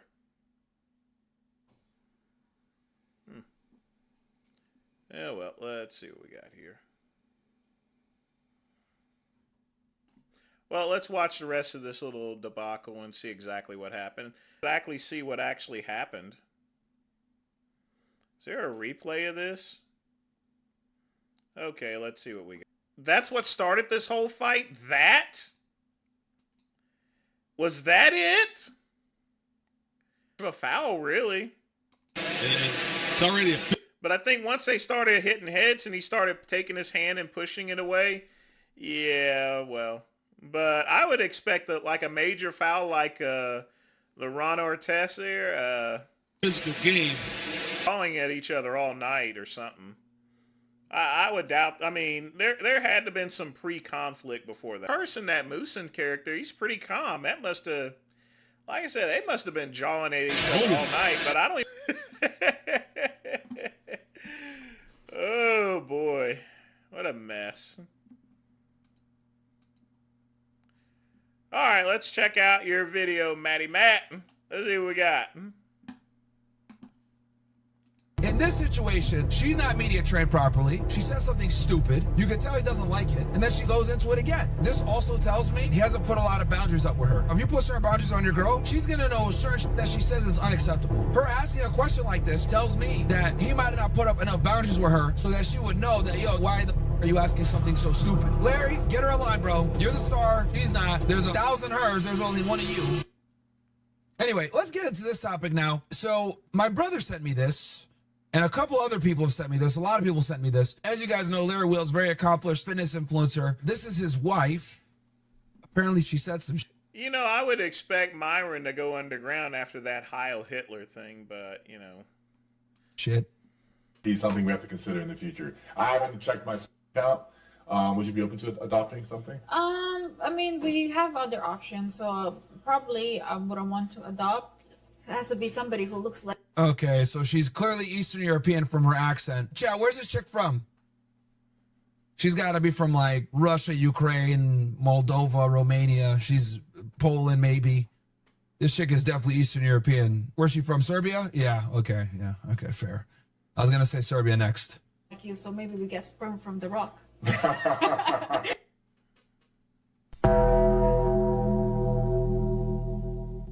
Let me play this one time all the way through for you guys, and then I'll react to it after. Let's do that. All right, so I'll play it one time through, then we'll give the analysis. Future. I haven't checked my sperm count. Would you be open to adopting something? I mean, we have other options, so probably I wouldn't want to adopt. It has to be somebody who looks like you, so maybe we get sperm from the rock.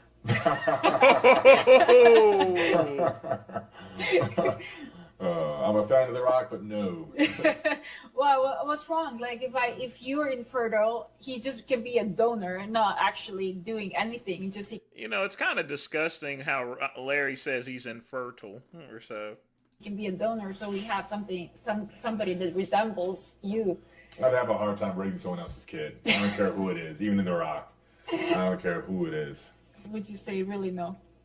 Adoption might be something we have to consider in the future. I haven't checked my sperm. Chuck E. Cheese, what's up? Nah, you can't let them fight. It would be nice. I mean, in hockey they let you fight, but you know, then again, it's hockey. You know. But in basketball, we got to get things going on. You know. Sperm count. We got to get back to business. Would you be open to adopting something? Okay, so let's go through this, right? I mean, we have other options, so probably I wouldn't want to adopt. It has to be somebody who looks like you, so maybe we So you have the two facial things. They say, look at Larry Will's face. get sperm from The Rock.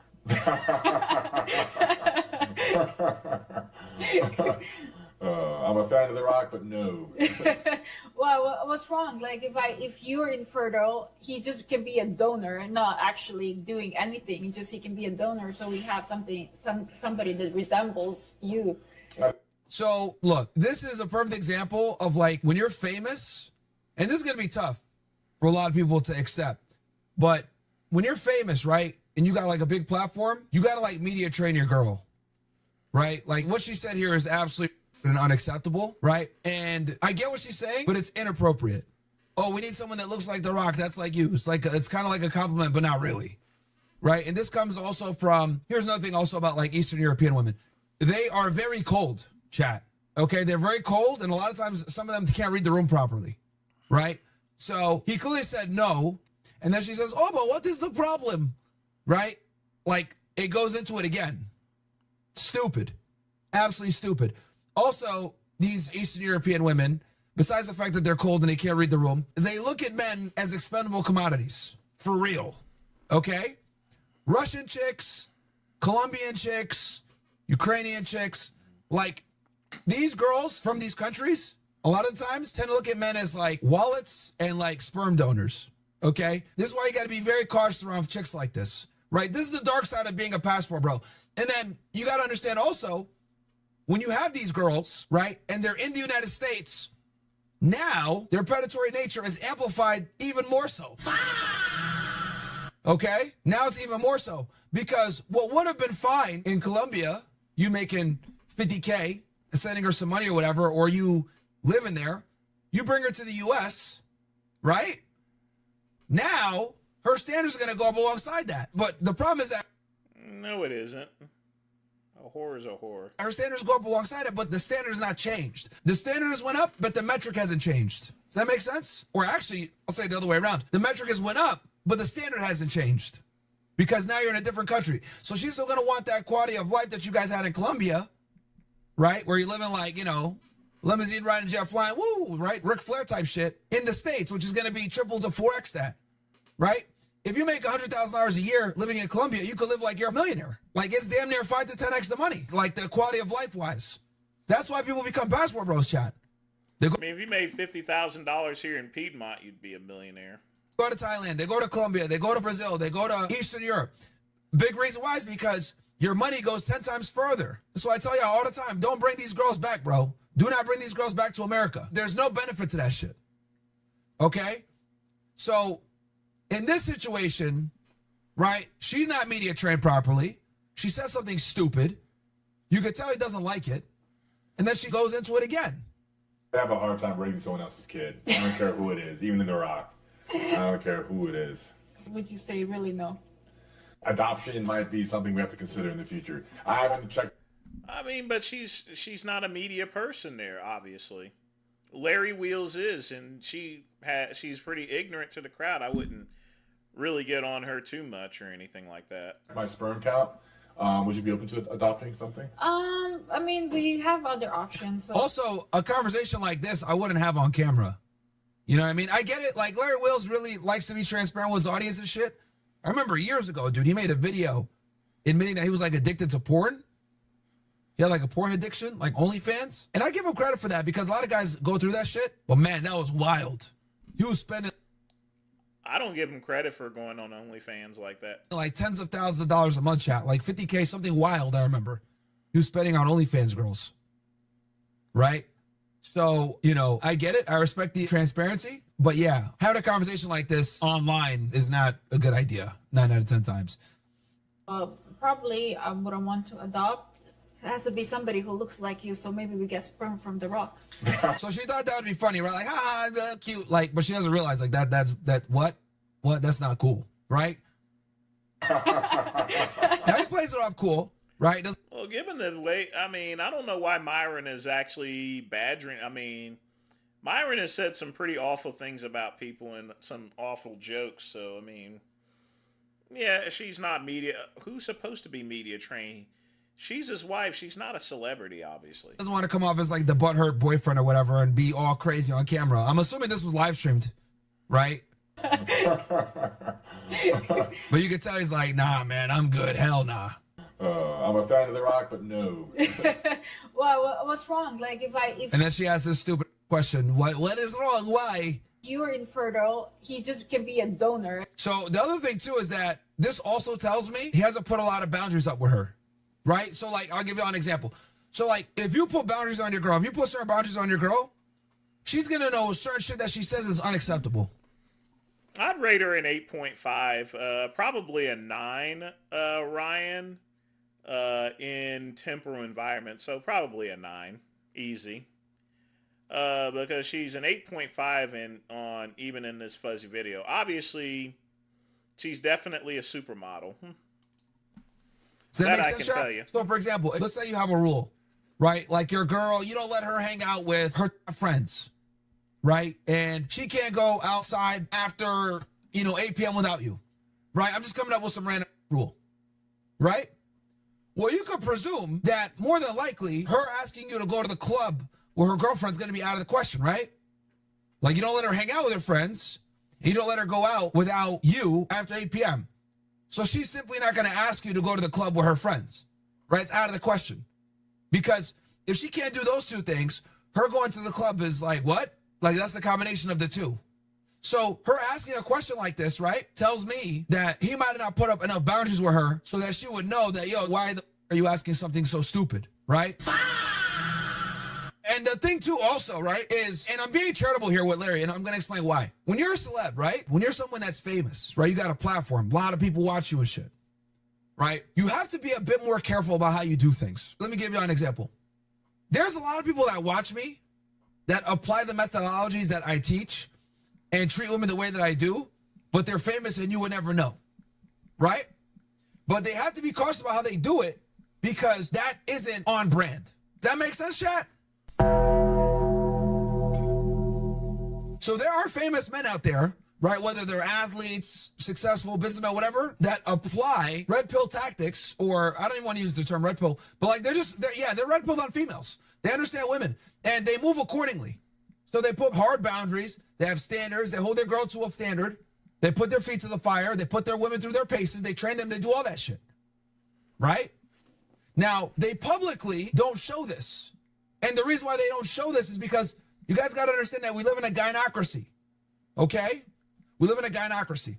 And what I mean by this gynocracy, this gynocentric social order, is the way women think and the way women do things is the right way. So the women way, they put them through their paces, etc. Now, they have to keep this a secret because holding women accountable or holding women to a standard is considered extremely taboo and bad. It's not taboo at all there. I mean, in fact, we're now in this even society to where women want to be treated like men. So, you have that there as well. So they will be held to a higher standard. No doubt about that.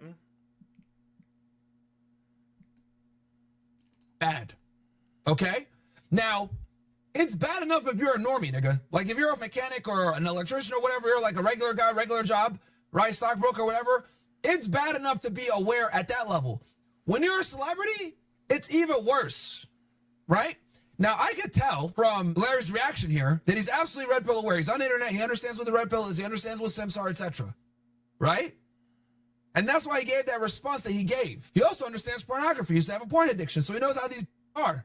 I'm sure he's probably taking down a bunch of these, thoughts or whatever. But he probably hasn't translated that awareness to his girlfriend yet. That's why she says something so stupid on camera, okay? He probably hasn't translated that thing over. Now, and I'll tell you why. And this is like very nuanced, very like particular. But what I've noticed, like a lot of famous guys, especially famous guys that are aware, and I've known this because I've talked with many of them privately about this behind the scenes. They have to be careful about moving this way with their woman because they don't want their girl to go do an interview, right? Or they don't want like their girl to put out there or for it to get out there that her man is controlling or anything like that publicly until he has her. Probably does there, Chuck E. Cheese, but I would still consider her a 9 just based off of the images itself. That she actually knows how to put on makeup. So, I mean, she definitely is she has a model-esque physique there, in other words. And she doesn't have any fake titties from what it looks like, neither. They're fully trained. Does that make sense, chat? Because you guys got to understand in today's world, right? Since we live in a gynocracy, if you tell your girl, hey, I don't want you hanging out with your friends, or hey, I don't want you going to clubs, or hey, I got to approve your outfits before you go, or hey, I want to make sure that I'm with you at night or whatever. This is considered controlling by Western standards. I want to make this explicitly clear. In America, in the UK and Canada, right? Anywhere where feminism is prominent, putting standards on your woman is considered controlling. Okay? In the pejorative. All right? So as a famous guy that has some status and you have a fan base, the last thing you want is for your girl to run around and say that you're controlling. You get that? Now, the other thing you guys got to understand is that Larry Wheels is in the fitness industry. We already know how the fitness industry is. They're fucked. Okay? They worship women in the fitness industry. And the reason why they worship women in the fitness industry is because women, surprisingly, account for like 70, 80% of the merchandise sales. Love leggings and shorts. Okay? And supplements. So women surprisingly spend a lot of money in the fitness industry. And fitness has become recently cool with women. I would say over the past 10 years, women going to the gym has exploded in popularity. Thanks to Gymshark and it's on the internet and girls like, you know, taking videos of themselves, whatever. A lot of girls go to the gym just to film themselves, if I'm going to be honest. Half these don't even work out. Don't even get me started on this whole girls in the I mean, it's just a retrend of the 80s. I mean, in the 80s, everyone wanted to work out, you know, and stuff. So everything has its come around from time to time there. So, I mean, you're just seeing a resurgence of the 80s. I mean, look at the show Stranger Things and stuff. You know, the time that's, you know, the clothing, it's all 80-esque. I mean, believe me, nothing special. Everyone's wearing rings and bangles and shit like that, you know, and everything, you know, so. I mean, I don't know what he's talking about, but I mean, it's, you know, 2026, the 2020s is just a rehash of the 1980s. And I'm just going to be honest with you. Except we now have cell phones and other technology. in the gym. Okay. But the clothing and everything else and the attitudes, pretty much the same. Well, not the attitudes. People are a lot more stuck up these days. Okay. Don't even get me started on that. That's a whole other conversation. Now, the other thing also with Larry Wheels, and I know this because he had a domestic violence scare a couple of years back. I don't know if you guys know this. Like, how do you have a domestic violence scare? That doesn't make sense. You either beat a woman or you didn't beat a woman. That doesn't make any sense. You're going to have to explain that, Myron. Apparently, he got into like a fight with his girl, and she made this allegation. She lied, whatever. He had to put out a whole thing refuting her, and he was able to save his reputation. So why am I telling you this? I'm telling you guys this because he's not able to train his girls. Steve, what's up, man? Myron has absolutely no alpha credentials. None. Openly, right? And as overtly as someone like me or you. Okay? He's got to do it cautiously. Now, unfortunately, since he has to do it cautiously, you end up with shit like this. I mean, unless he served in the military, let's see where he's been.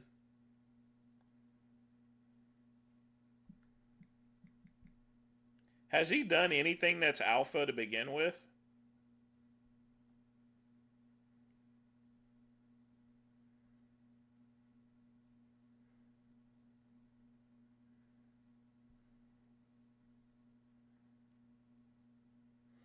I mean, just because you've worked for Homeland Security doesn't mean anything.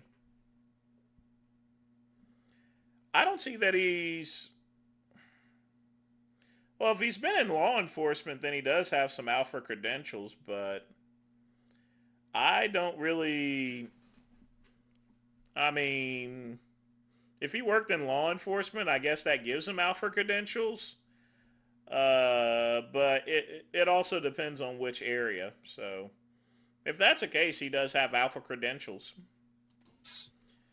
He falls under my category of stuff, you know. Right? Now, I'm not saying, like, I'm not, trying to make excuses for him or whatever, but I'd be remiss to not take all factors in that I'm aware of. I remember when this girl made that accusation against him years ago, saying that he, like, abused her or some shit like that. She was lying. I remember the pornography addiction. Like, I followed him for a minute, so, like, it would be disingenuous of me to not take all this into account as to why he's probably moving so cautiously with the girl that he has now. And why he probably hasn't went like full on like red pill, like, hey, you can't do this, you can't say that, blah, blah, blah. Because in the fitness industry, it's dominated by women. I'm just going to be honest with y'all. It's a big reason why I don't want to be in that shit. It's dominated by women. Women run shit. A lot of these fitness influencers got to bite their tongue when they're around me. They can't have me on whatever because their business is like 80% of the sales is women. Right? No, it isn't. You're just an asshole. Of course no one's going to be around you. I mean, look what you did. You completely destroyed a nightclub. You and your buddy Nick Fuentes and Clavicular and stuff. Y'all literally destroyed a nightclub. All in one night. So, this is a big reason why I'm not a fan. Now, let's look at the totality of the circumstances. Has a girl. He's famous. She's a fitness influencer as well. They're having a very... Yeah, I got your message, Ryan. We'll check it in just a minute once we finish this video. Sensitive conversation publicly. He's been through it before, the meat grinder with women before, with scandals, all this other bullshit, right? The porn stuff, everything else like that. He's in an industry that's extremely sensitive to women, right? Where just one allegation of him being controlling could really hurt him. Is he going to full on tell a chick, hey, you can't go outside, you can't do that? Probably not. You can't go full on and Captain Red Pill, bro. You just can't, okay? You just can't, nigga. You simply can't. Because if you go full on red pill, you're going to be cooked. Especially when you're famous, especially when you're in the fitness industry, especially when you got the kind of money that he has, especially when you've had the scandals that he's had. Like, you got to be, like, on point and not get your reputation destroyed. But what sucks is he didn't trade her fast enough, clearly. Right? Because she's saying dumb shit like this on air. And not actually doing anything. Just he can be a donor, so we have somebody that resembles you. I'd have a hard time raising someone else's kid. Yeah, for him to say that, that's a red pill take right there. Right? Like, only red pill aware niggas say shit like that. I'm not raising somebody else's kid. Because just so you guys know, being a stepfather is an extremely, like, normie take that a lot of guys are okay with. Anytime a dude says, oh, I'm not okay taking care of someone's kid, that's how I know that they're aware. Does that make sense, chat? So that's how I knew right away when he said that. I couldn't raise somebody's kids. I was like, all right, this nigga's watching red pill content. And he's on the internet, so he's going to know. And if someone did mention that he want to like come on the show, whatever, which I'd be happy to have him. But yeah, he's got to kick it into speed here with her. Larry, you got to take the wheels off, bro. You got to tell her what's acceptable, what's not acceptable, what she can say on camera, what she can't. And then honestly, I'd keep my girl off camera more. Until she's trained. Until she's trained, of course. Who it is, even in The Rock. I don't care who it is. Would you say really no? Adoption might be something we have to consider in the future. I haven't checked my sperm count. So yeah, that's what I think it is, bro. That's what I think it is. I think he's red pill aware clearly because he said, I'm not going to raise another man's kid. She said a stupid question put him in a weird spot, but he needs to train his girl a bit more, especially on camera. She can't be saying shit like this on camera, bro. You're the star. She's not, bro. Like there, you got to pull her to the corner and be like, yo, look, you can't be saying this shit on camera. Are you stupid? What the is wrong with you, right? You can't be saying this shit. Now, again, he's not going to get too much heat for this, right? Because in the industry that he's in, which is... I think people are making too big of a deal of this whole situation. I mean, and you could tell because he's not really played any clip outside of 3 minutes. And the clip is 3 minutes long, and he's been talking about it for almost 17 minutes. Not worth it. It's run by women. Like, this is not that big a deal, right? Like, you guys got to remember, too, also, like, you guys got to remember that in the normie world, this is acceptable conversation, okay? That's why she thought it was okay for her to say this stupid shit. In the normie world, this is acceptable conversation, all right? Even though we're like, hell no, what the... In the normie world and in the fitness industry, women run shit. So they can say dumb shit like this, all right? So, yeah, Larry, get her in line, bro. You're the star. She's not. There's 1,000 hers. There's only one of you. Just like what Kanye famously said, there's 1,000 yous. There's only one of me. Like, hey, man, don't be afraid to train your chick, bro. Don't be afraid to train your chick. I get it. You've had past controversies and shit like Yeah, you won't have any chicks if you try to train them. Like that, but you're the star, bro. These are just living in our shit. I don't like when women embarrass their guy who is significantly more higher profile than them by saying stupid shit like this. I just don't like it. It pisses me off. I'm sorry there, folks, but sometimes you gotta let the woman's vagina air out a little bit, you know, if you want to get some stank. I will tell you that right now. You see, this is, you know, people like Myron, they don't get too much they wouldn't get any pussy if they didn't have any money. You see, you got money pussy and you got, you know, charisma pussy. See, I get charisma pussy because I got good personality. People ain't with me because of the money. See, Myron, the only time he gets poontang is because he has money and he has influence. Me, I don't. So, yeah. All right, let's check out the whore.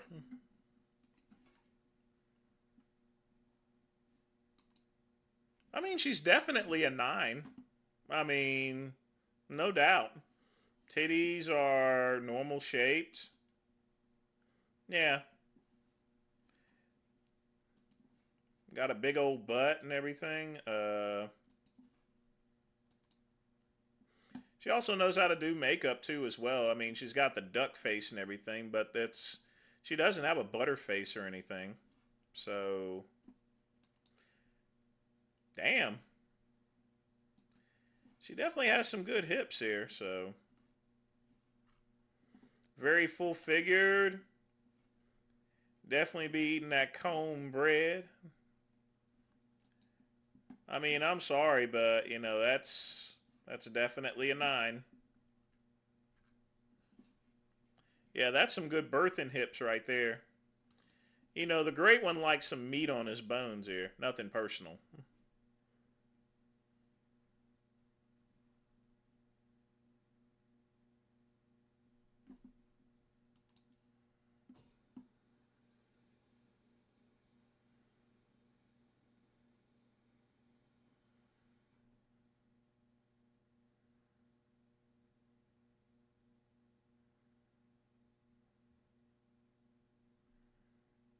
Well, look at this, folks. Blackstone Labs is having a special 45% off of the entire site till midnight in honor of PJ Braun's birthday. That's all right there. That's all right. I hope PJ's doing fine. I hope he's staying out of trouble, too. I mean, I really hope he's staying out of trouble. I know Aaron's staying out of trouble. He's keeping his nose clean. Both of them need to for the rest of their remaining lives. I mean, because I guarantee. I mean, but you know, given the situation that they were in, probably not going to do it again. All right, guys. So this is unbelievable. Oh, this guy again. We all saw the Kid Rock, or at least part of the Kid Rock performance, and I did a video about this yesterday where you can literally see Kid Rock lip syncing, and it's not up for debate. You see him multiple times when he's singing the song Ball with the Ball, and he puts the microphone down to around to where his waist is, and you hear Kid Rock on a record. Oh, that was on the 6th. You can still use the code? Okay. All right, Chuck E. Cheese. I mean, I'm not buying any Blackstone products there. Not bought any in like at least 15 years, but that's good to know. Recording, singing the song. Now he's denying it. He's actually denying that he was lip syncing. Now, I just want to refresh everybody's memory. This is Kid Rock yesterday. Absolutely, positively, 100% lip syncing. Now, I want to play this from the beginning. This is Kid Rock lip syncing.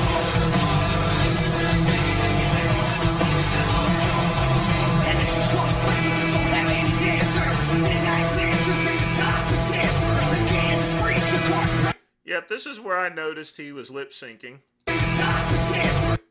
See, right there, when he put his mic down, you could still hear the voice.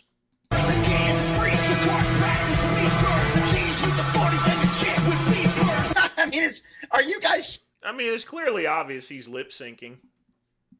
seeing this? I'm going to play it one more time. This is not up for debate. He's lip syncing. Look at where the microphone is.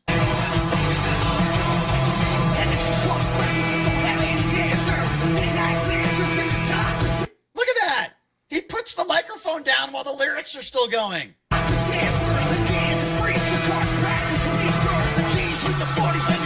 I mean, look, really? I mean, do I have to show more of this? I mean, this is an absolute joke. Okay, this is a joke. It's not even up for debate, right?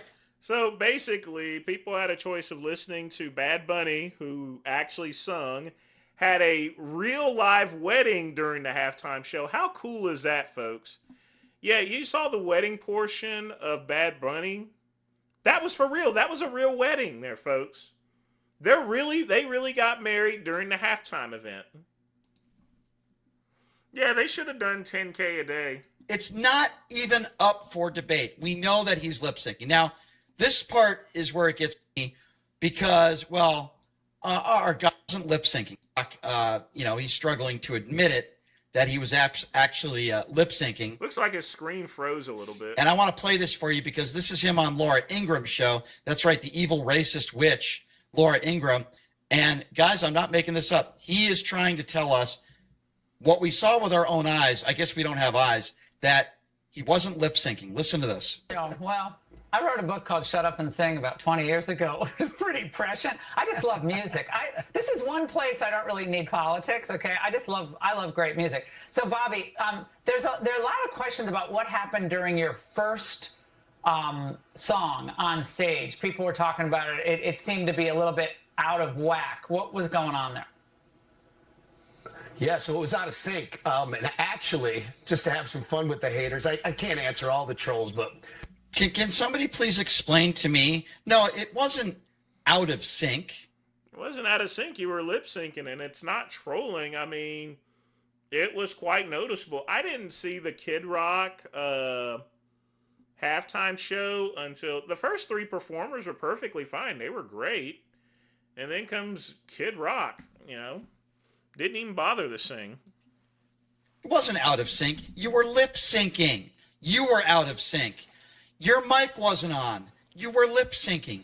We all saw what happened. Why can't you just admit it? You trashy dope, you. We all saw what happened. He's lying, guys. He's lying on national TV. It's going to be some fun. My DJ, who actually raps that song with me, he was not lit up. He's coming to Nashville tonight, flying in, and we're going to do that live in my living room, and I'm going to post it tomorrow to show people exactly how this works. Because, number one, if it would have been a lip syncing like people are trying to, the left is trying to throw me under the bus again, and the mainstream media and social media tries to amplify it, it would have been super easy to sync it up if it was pre-recorded. What the hell is this guy talking about? We all saw what happened. What is he talking? What wasn't in sync? Well, maybe your lip syncing wasn't in sync. We saw when you put the microphone down, the verses to the lyrics, which is your voice that you weren't singing, we all heard it. You were lip syncing. And he's lying on Laura Ingram's show. And of course, Laura Ingram isn't going to question him on it. Of course not. I mean, come on, ladies and gentlemen. Why would she? I think he did. She did ask the question, at least in a very nice way. They were that you were lip syncing. So, I mean, you got to consider, I mean, it's Fox News. And I mean, for her to even mention that on Fox News, yeah, she did try to poke it out of him. And he was lip syncing. There's no doubt about that. I don't even. What is he doing now? Now he's got a DJ coming to his living room. Why don't you just sing it in front of your fucking phone and prove to people that you can do that, you moron? Listen, he's washed up. Clearly this was lip syncing, which he's not very good at doing. He's clearly not good at singing or lip syncing these days. And he's trying to sell us on the fact that, oh, well, it was just out of sync. And, the Turning Point people, I knew it'd be tough for them because I'm jumping all over the stage. What the hell does that have to do with anything? You were lip syncing and you're a fucking liar. And you are trash is what you are. And that's why 5% of the Super Bowl audience was watching you lip sync. So why don't you go back to dating Lauren Boebert? Maybe she'll take you to Beetlejuice. And have a nice day, kid, because you haven't had a hit song in over a decade. And I'll take Bad Bunny who had the album of the year, over some washed-up, middle-aged douche Trump supporter who can't even sing his own songs and has to lip sync. What a joke.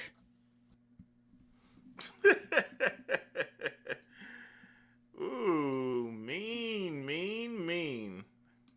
Mean kitty. Mean kitty.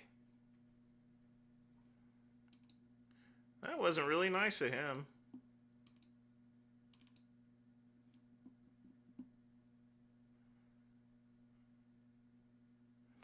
Look what someone did, folks.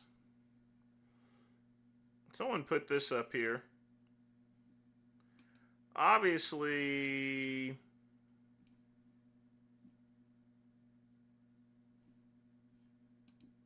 we shall remove this. I don't allow this type of stuff up here. It's almost like no dubs. I don't like spam neither.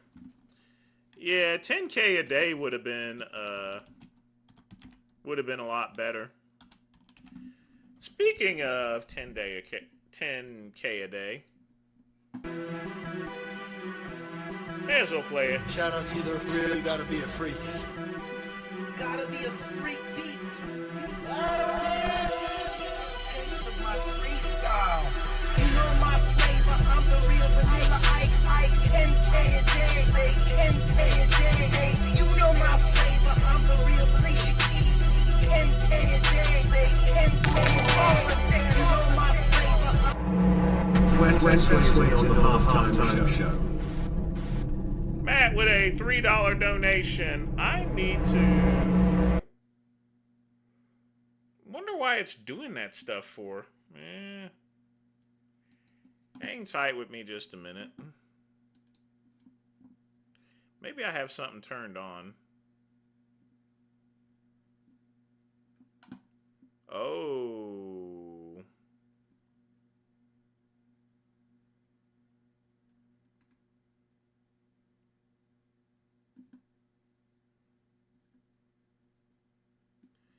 Hang tight, let me see if it works now here.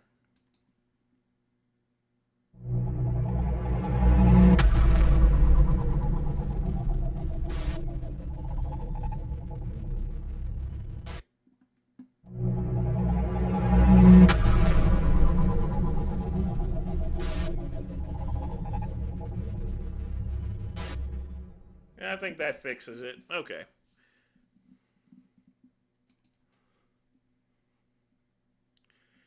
All right, let's get back to where we're at.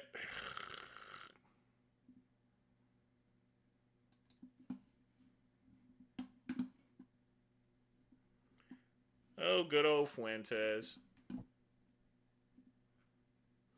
Nick Fuentes goes off on conservatives who expected him to be outraged over the Bad Bunny halftime show. Tell me something I already thought. Even if you enjoyed it, I was hopeful you'd better articulate why a Latin halftime show celebrating their culture was unacceptable for an American sporting event as iconic as the Super Bowl. I thought you were going to tell me something I already thought. I wanted to hear my opinion reinforced. The Super Bowl is in America. We speak English in America. Good point.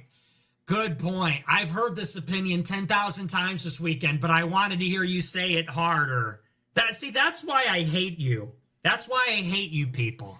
I don't like ugly, stupid freaks. Here's why I don't like you people. So the Super Bowl halftime show's in Spanish.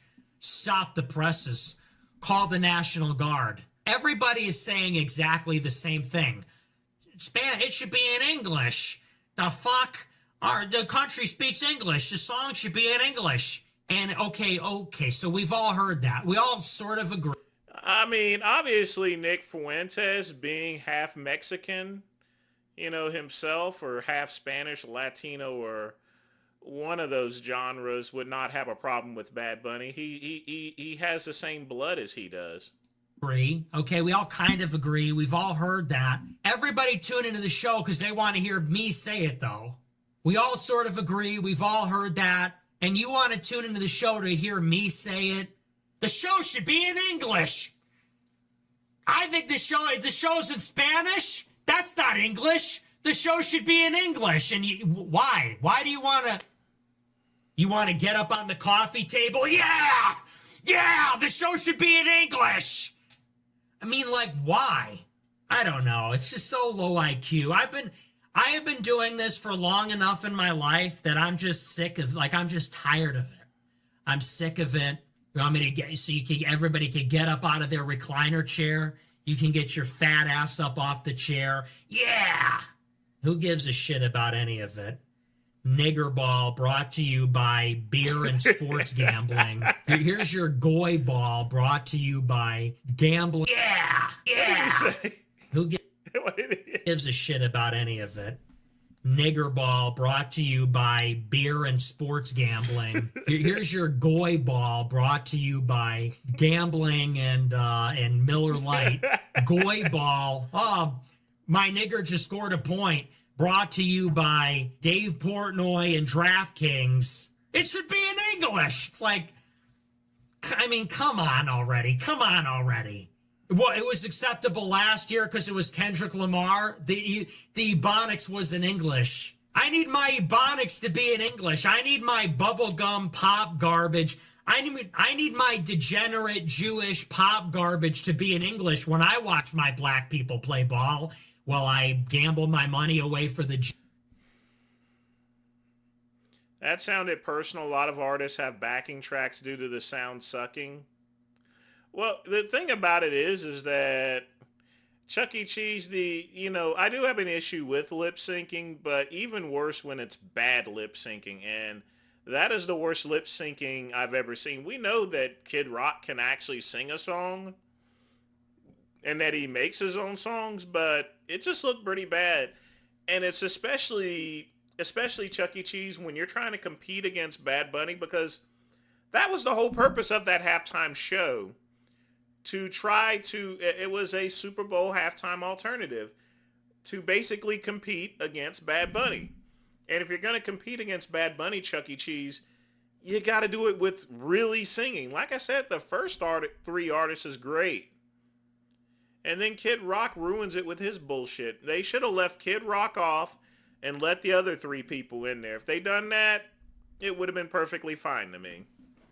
If Kid Rock is going to do something as serious, as important to that, he needs to sing for real. Jews, like, okay, really? Like, could we all... Hopefully they continue to do the Turning Point Super Bowl halftime. They just need to do it without him. All grow up. Wait a second. This country that's a quarter Mexican now has a Super Bowl in Spanish? What the heck? No, he was singing his songs there, Chuck E. Cheese. I mean, I understand a little Spanish, but they also have the translator thing at the very bottom, too. It's like, okay, I mean, come on. Come on, guys. I mean, can we grow up a little bit? Koala? It's actually crazy. I'm above it all. I'm too smart for this. I'm better than this. I'm better than you. Here's my honest-to-God opinion. Well, remember, this is live Chuck E. Cheese, so... the thing about Bad Bunny, when you're singing live, it's going to sound always a lot worse than being in a recording studio. It's all, that's the distinct difference between knowing something's live and when something's recorded. And with Kid Rock, it didn't sound like he was live. He was lip syncing. And you can always tell. That's the whole difference. When someone sings live, when you go to a concert, and someone's doing it live, it's going to sound uniquely different than being in a recording studio. If you want to complain about the Super Bowl in Spanish, seriously, go watch Matt Walsh, okay? Go watch Goyim TV, not the based one. Go watch Goy Matt Walsh, who can never talk about the Jews, and watch him shake his fist as an angry white man about how the Super Bowl's in Spanish. You want your sweet release, okay, you cuck? Okay, you fucking white cuck? You want your release? You want an angry white man to say I'm mad as hell that the Super Bowl's in Spanish? Go watch Matt Walsh, the Goy, and get your release. That's my honest-to-God opinion. It's like everything. You're not telling us to vote for Trump. You're not telling us that Israel killed Charlie Kirk. Even though my Spanish is pretty bad, Chuck E. Cheese, I pretty much understood it, although He could have cleaned up some of the lyrics there. Fortunately, they blanked it out during the show, talking about pussy and ass and pushing and stuff like that. Yeah, I'm glad they blanked that portion out, but yeah. You're not telling us that the Super Bowl halftime show should be in English. Okay, go watch TV for Goyim then. Get mad at the Super Bowl, vote Republican, knock yourself out. If that is what you're interested in, which is reinforcing your opinions, giving a release valve to your outrage about the latest cultural thing, go watch Blaze TV. We don't do that here. We don't play that game here, okay? Politics is what we do here. Politics is what we do. Hot takes is what we do. Humor, comedy. See, I got him laughing. Told you, comedy is what I do. Other stuff, go watch something else. Bawiti ABATA bang DA bang diggy diggy said the boogie set up jump the boogie. Go take your fucking fedora and your hair transplant, your gay leather jacket, and shove it up your ass. I'm not watching a generic country concert. I'm literally watching this concert, and the lyrics are, "It ain't easy being country in this country. It ain't easy being country in this country. Holy SJW crybaby. Wham, wham, I can't be mad about liberalism or else I'll get canceled." Shut the fuck up. Dude, Trump used to be awesome. Trump used to be like up on GIA. What does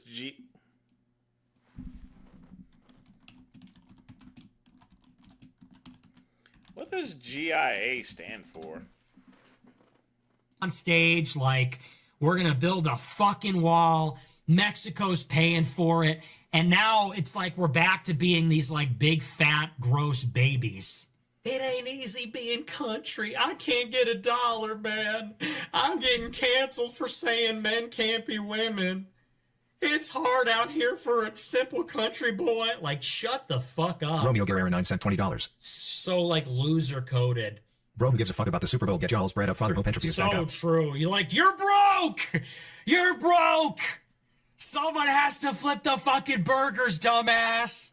You're crying about the Super Bowls in Spanish. You're broke. Do you know that while you were crying about the Super Bowl, there are 14-year-olds making $50,000 a month in Dubai, and basically you're a fucking loser? You were boycotting the Super Bowl halftime show. You thought you did something. I turned off the Super Bowl and I put on Rumble. And then what? Everyone clapped? Then what happened? All of your obese relatives clapped, their hands covered in greasy dip and grease from Tostitos. Well, you were doing that. There's a 14-year-old in Dubai with a penthouse making $50,000 a month managing OnlyFans stars. He does have What a are you point there, doing Ryan. with your life? What is your excuse? How old are you? You're fucking broke. What color is your Bugatti? You were there in your sweatshirt. You were there in your jersey with the black man's name on it, you pussy. You were there with the black guy's name on your jersey, your goy ball jersey, fingers covered in grease, clapping. Everyone clapped when you switched over to the Rumble television app and you watched the Kid Rock halftime show. You smirked and grinned like you did something. Meanwhile, there are Latinx Zoomers in Miami making $30,000 a month creating AI YouTube shorts. And basically, you're nothing. The country belongs to those that will take it. If you're crying about the Super Bowl halftime show, you're a pussy. If you're shutting out at the Super Bowl halftime show, you're not going to make it. I don't know how else to tell you this. Millionaires and billionaires are in a box. Millionaires and billionaires are eating box. They're at the box at the Super Bowl, and they're like, oh, this is a good song. Then they're just kind of dancing to it in the background. You're like shutting out on Twitter. Your cortisol is all the way up here. You're tearing out your hair. I can't believe, millionaires and billionaires are at some party. They're in like LA. They have like infinity pool. They're with. Oh boy. So many things wrong, but what does GIA stand for? Their hot bitch. And the song comes on and they're like, hey, honey, this is kind of a good song. Want to dance? See, that's the difference. You're like headbanging with like a USA cowboy hat on. Your bitch is fat because you're broke. She has a bejeweled USA cowboy hat on, and you're headbanging, pretending to like Kid Rock because your cortisol is spiked by Spanish at the halftime show. Rich people are dancing. They're not even paying attention. They're eating caviar. They're like, oh, honey, the halftime show's on. Hey, this is kind of fun. It's like Latin. Remember when we were in Aruba? Fucking losers. I just can't breathe the same air as you people. Ever since I got rich, it's like I just don't even know sent $20. Oh, Groper Intelligence Agency. Did you hear Brad tore his bicep and his oh. I hope he gets to feeling better. That sucks. Man, that's gotta hurt. How did he tear it, Chuck E. Cheese? Yeah, let's go ahead and replay the... I'm going to start over the 10K a day. Shout out to the real. But, Matty Matt, thanks again for the donation. Gotta be a freak. Gotta be a freak beats. Taste of my freestyle. You know my flavor, I'm the real vanilla ice. 10K a day, 10K a day. You know my flavor, I'm the real Felicia Key. 10K a day, 10K a day. You know my flavor, I'm the real vanilla ice. 10K a day, 10K a day. You know my flavor, I'm the real Felicia Key. 10K a day, 10K a day. Fuck everybody, college don't mean shit. You know I'm broke. We'll play it in a minute there. Don't mean shit. Got shit. Nobody's stopping me. I'm untouchable. This interest rate don't mean shit. Eminem don't mean shit. Got shit. Whole star rap. Iced out thrill. You know you can't touch me. You can't touch. Untouched. I'm the real jammer. I'm the real sugar night. I'm the real sugar night. I'm the real sugar baby. I'm the real Rob Bailey. Rob baby. Mustang out the shop. Mustang out the shop. I got all the ice cream. I got the fly in the coast. I got all the ice cream. I got the pikes in the cream. You know my flavor. I'm the real vanilla ice. 10K a day. 10K a day. You know my flavor. I'm the real Felicia Key. 10K a day. 10K a day. You know my flavor. I'm the real vanilla ice. 10K a day. 10K a day. You know my flavor. I'm the real Felicia Key. 10K a day. 10K a day. You can't stop me. You can't stop me. 10, 10, 10. You can't stop me. You can't stop Mariah Carey. Mariah Carey. Can't stop Mariah Carey. Mariah Carey. You can't touch. I'm untouched. You know my flavor. You know my flavor. You know my flavor. What's my flavor? My flavor's fucking ice cream, bitch. Fuck disabilities. Fuck ice cream. I'm the man. You can really jam to it. I'm the man. East Coast, West came from Los Angeles. I'm the man. Taylor Swift don't got shit on me. Shit on me. Lil Wayne don't got shit on me. Shit on me. You know my flavor. I'm the real vanilla ice. 10K a day. 10K a day. You know my flavor. I'm the real Felicia Key. 10K a day. 10K a day. I'm the real vanilla ice. 10K a day. 10K a day. Real trap shit. I'm the real Felicia Key. 10K a day. 10K a day. Shout out to the real. Gotta be a freak. Gotta be a freak. The man is an editing genius.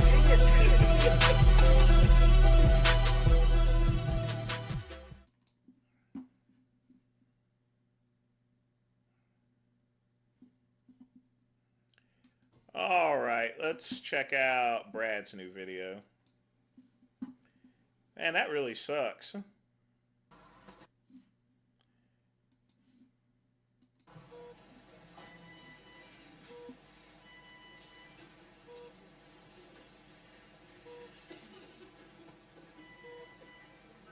Ooh, that's gonna take a while to heal.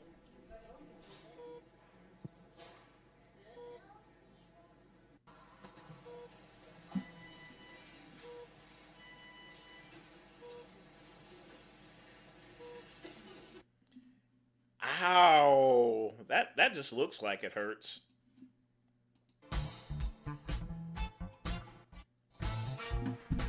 All right, folks, 10 minutes left. Get your questions in.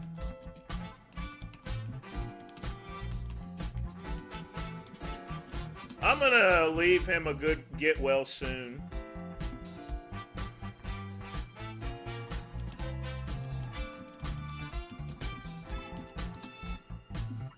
I'm gonna be that looked like it hurt. It does.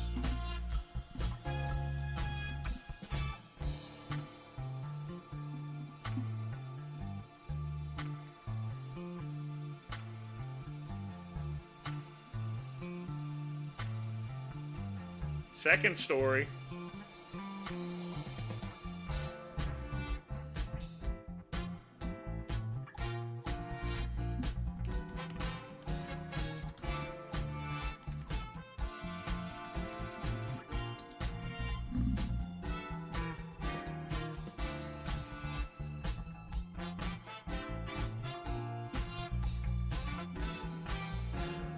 Oh man, everyone's coming live all of a sudden. That spook Soul is live. Vegan Games just went live. So yeah. I'm gonna check out in 10 minutes because I got a lot of food to cook. I mean, I gotta wrap like 60 freaking chicken burritos and freeze them, and then I gotta cook wings too on top of that. It's all my food for the next month or so, because I went and bought a bunch of stuff so because I don't feel like shopping. And I'm gonna have probably eggs and fries for dinner. And I will do that, folks. I will sometimes eat breakfast for dinner. Because I'm big on breakfast. I love breakfast. Now, I don't care what anyone says. I love breakfast.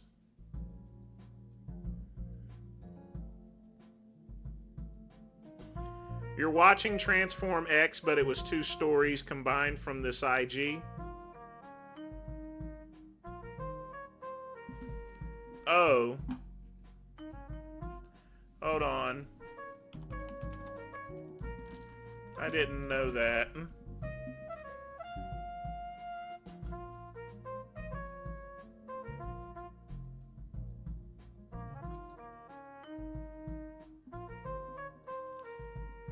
He did what? 325 for 8? The fuck out of here.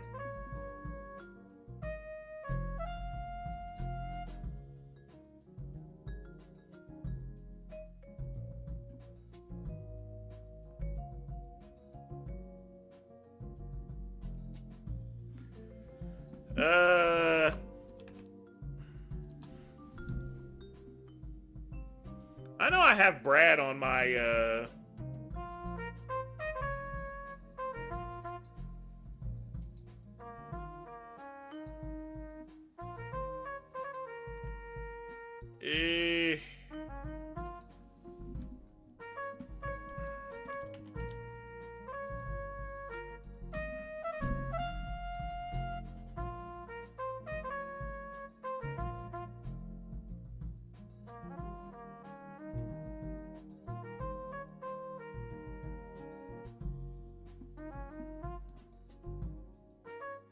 I don't know whether he tore it or not.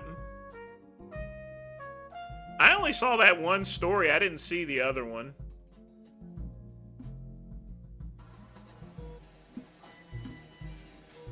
I only see one. Bro, no way.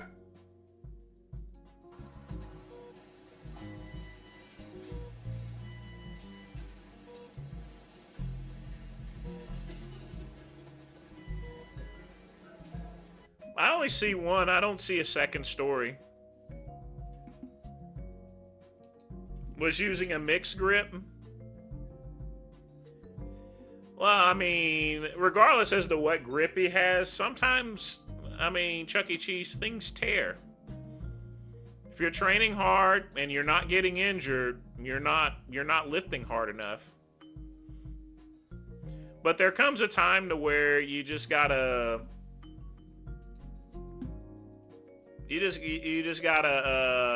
slow down a bit. That's what I've done. I still train pretty hard, but I definitely don't train the same as I did in my 20s. You know, I'm not gonna do that. That's crazy.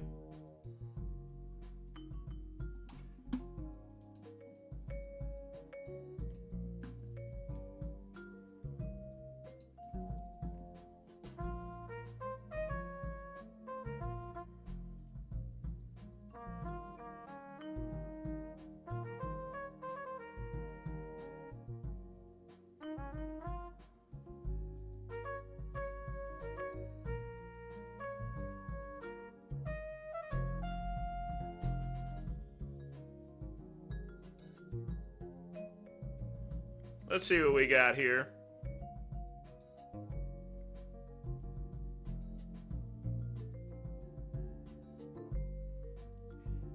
Oh, okay. I gotcha.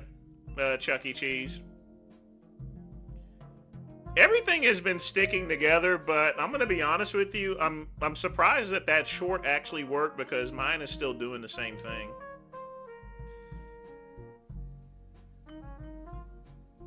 Well, it's a good thing he got these bars now so he can roll away the weight.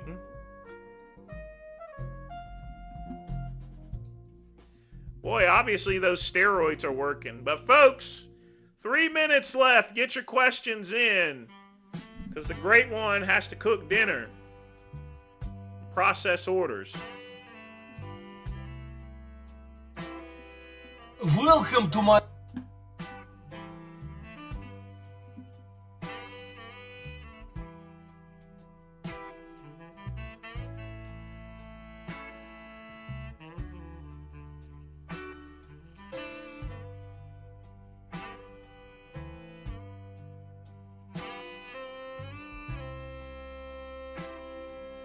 Freaky tofu and pea protein gains. Yeah, and a boatload of drugs.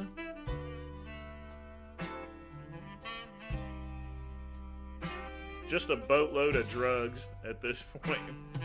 I'm not hating. I mean, if he, you know, it's his life there, you know. I mean, I can't say nothing about something that I mean, I take steroids, but not. I've never taken the volume of gear that my cousin has ever done. Not even close to it.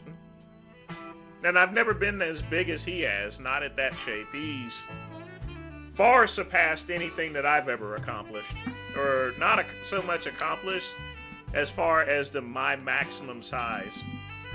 But I will say that I didn't need that much steroids. The most I had ever taken was 40 milligrams of Tren every other day, along with a couple of other things. I've never used as much as my cousin has, ever. I didn't need to. At least I didn't feel that need to. If I wanted to be his size, yeah, I would probably be mixing those stacks here. But folks, it is 8:10 p.m. And that is the end of Earl Grey Tuesday. I want to thank my buddy Matty Matt for donating. I want to thank everybody for joining me. Y'all be sure to tune in Thursday for happy hour. And I do got beer this time. I went and made another beer run for non-alcoholic beer. So we're going to do it. And I'm out of here. And as always, peace and soul.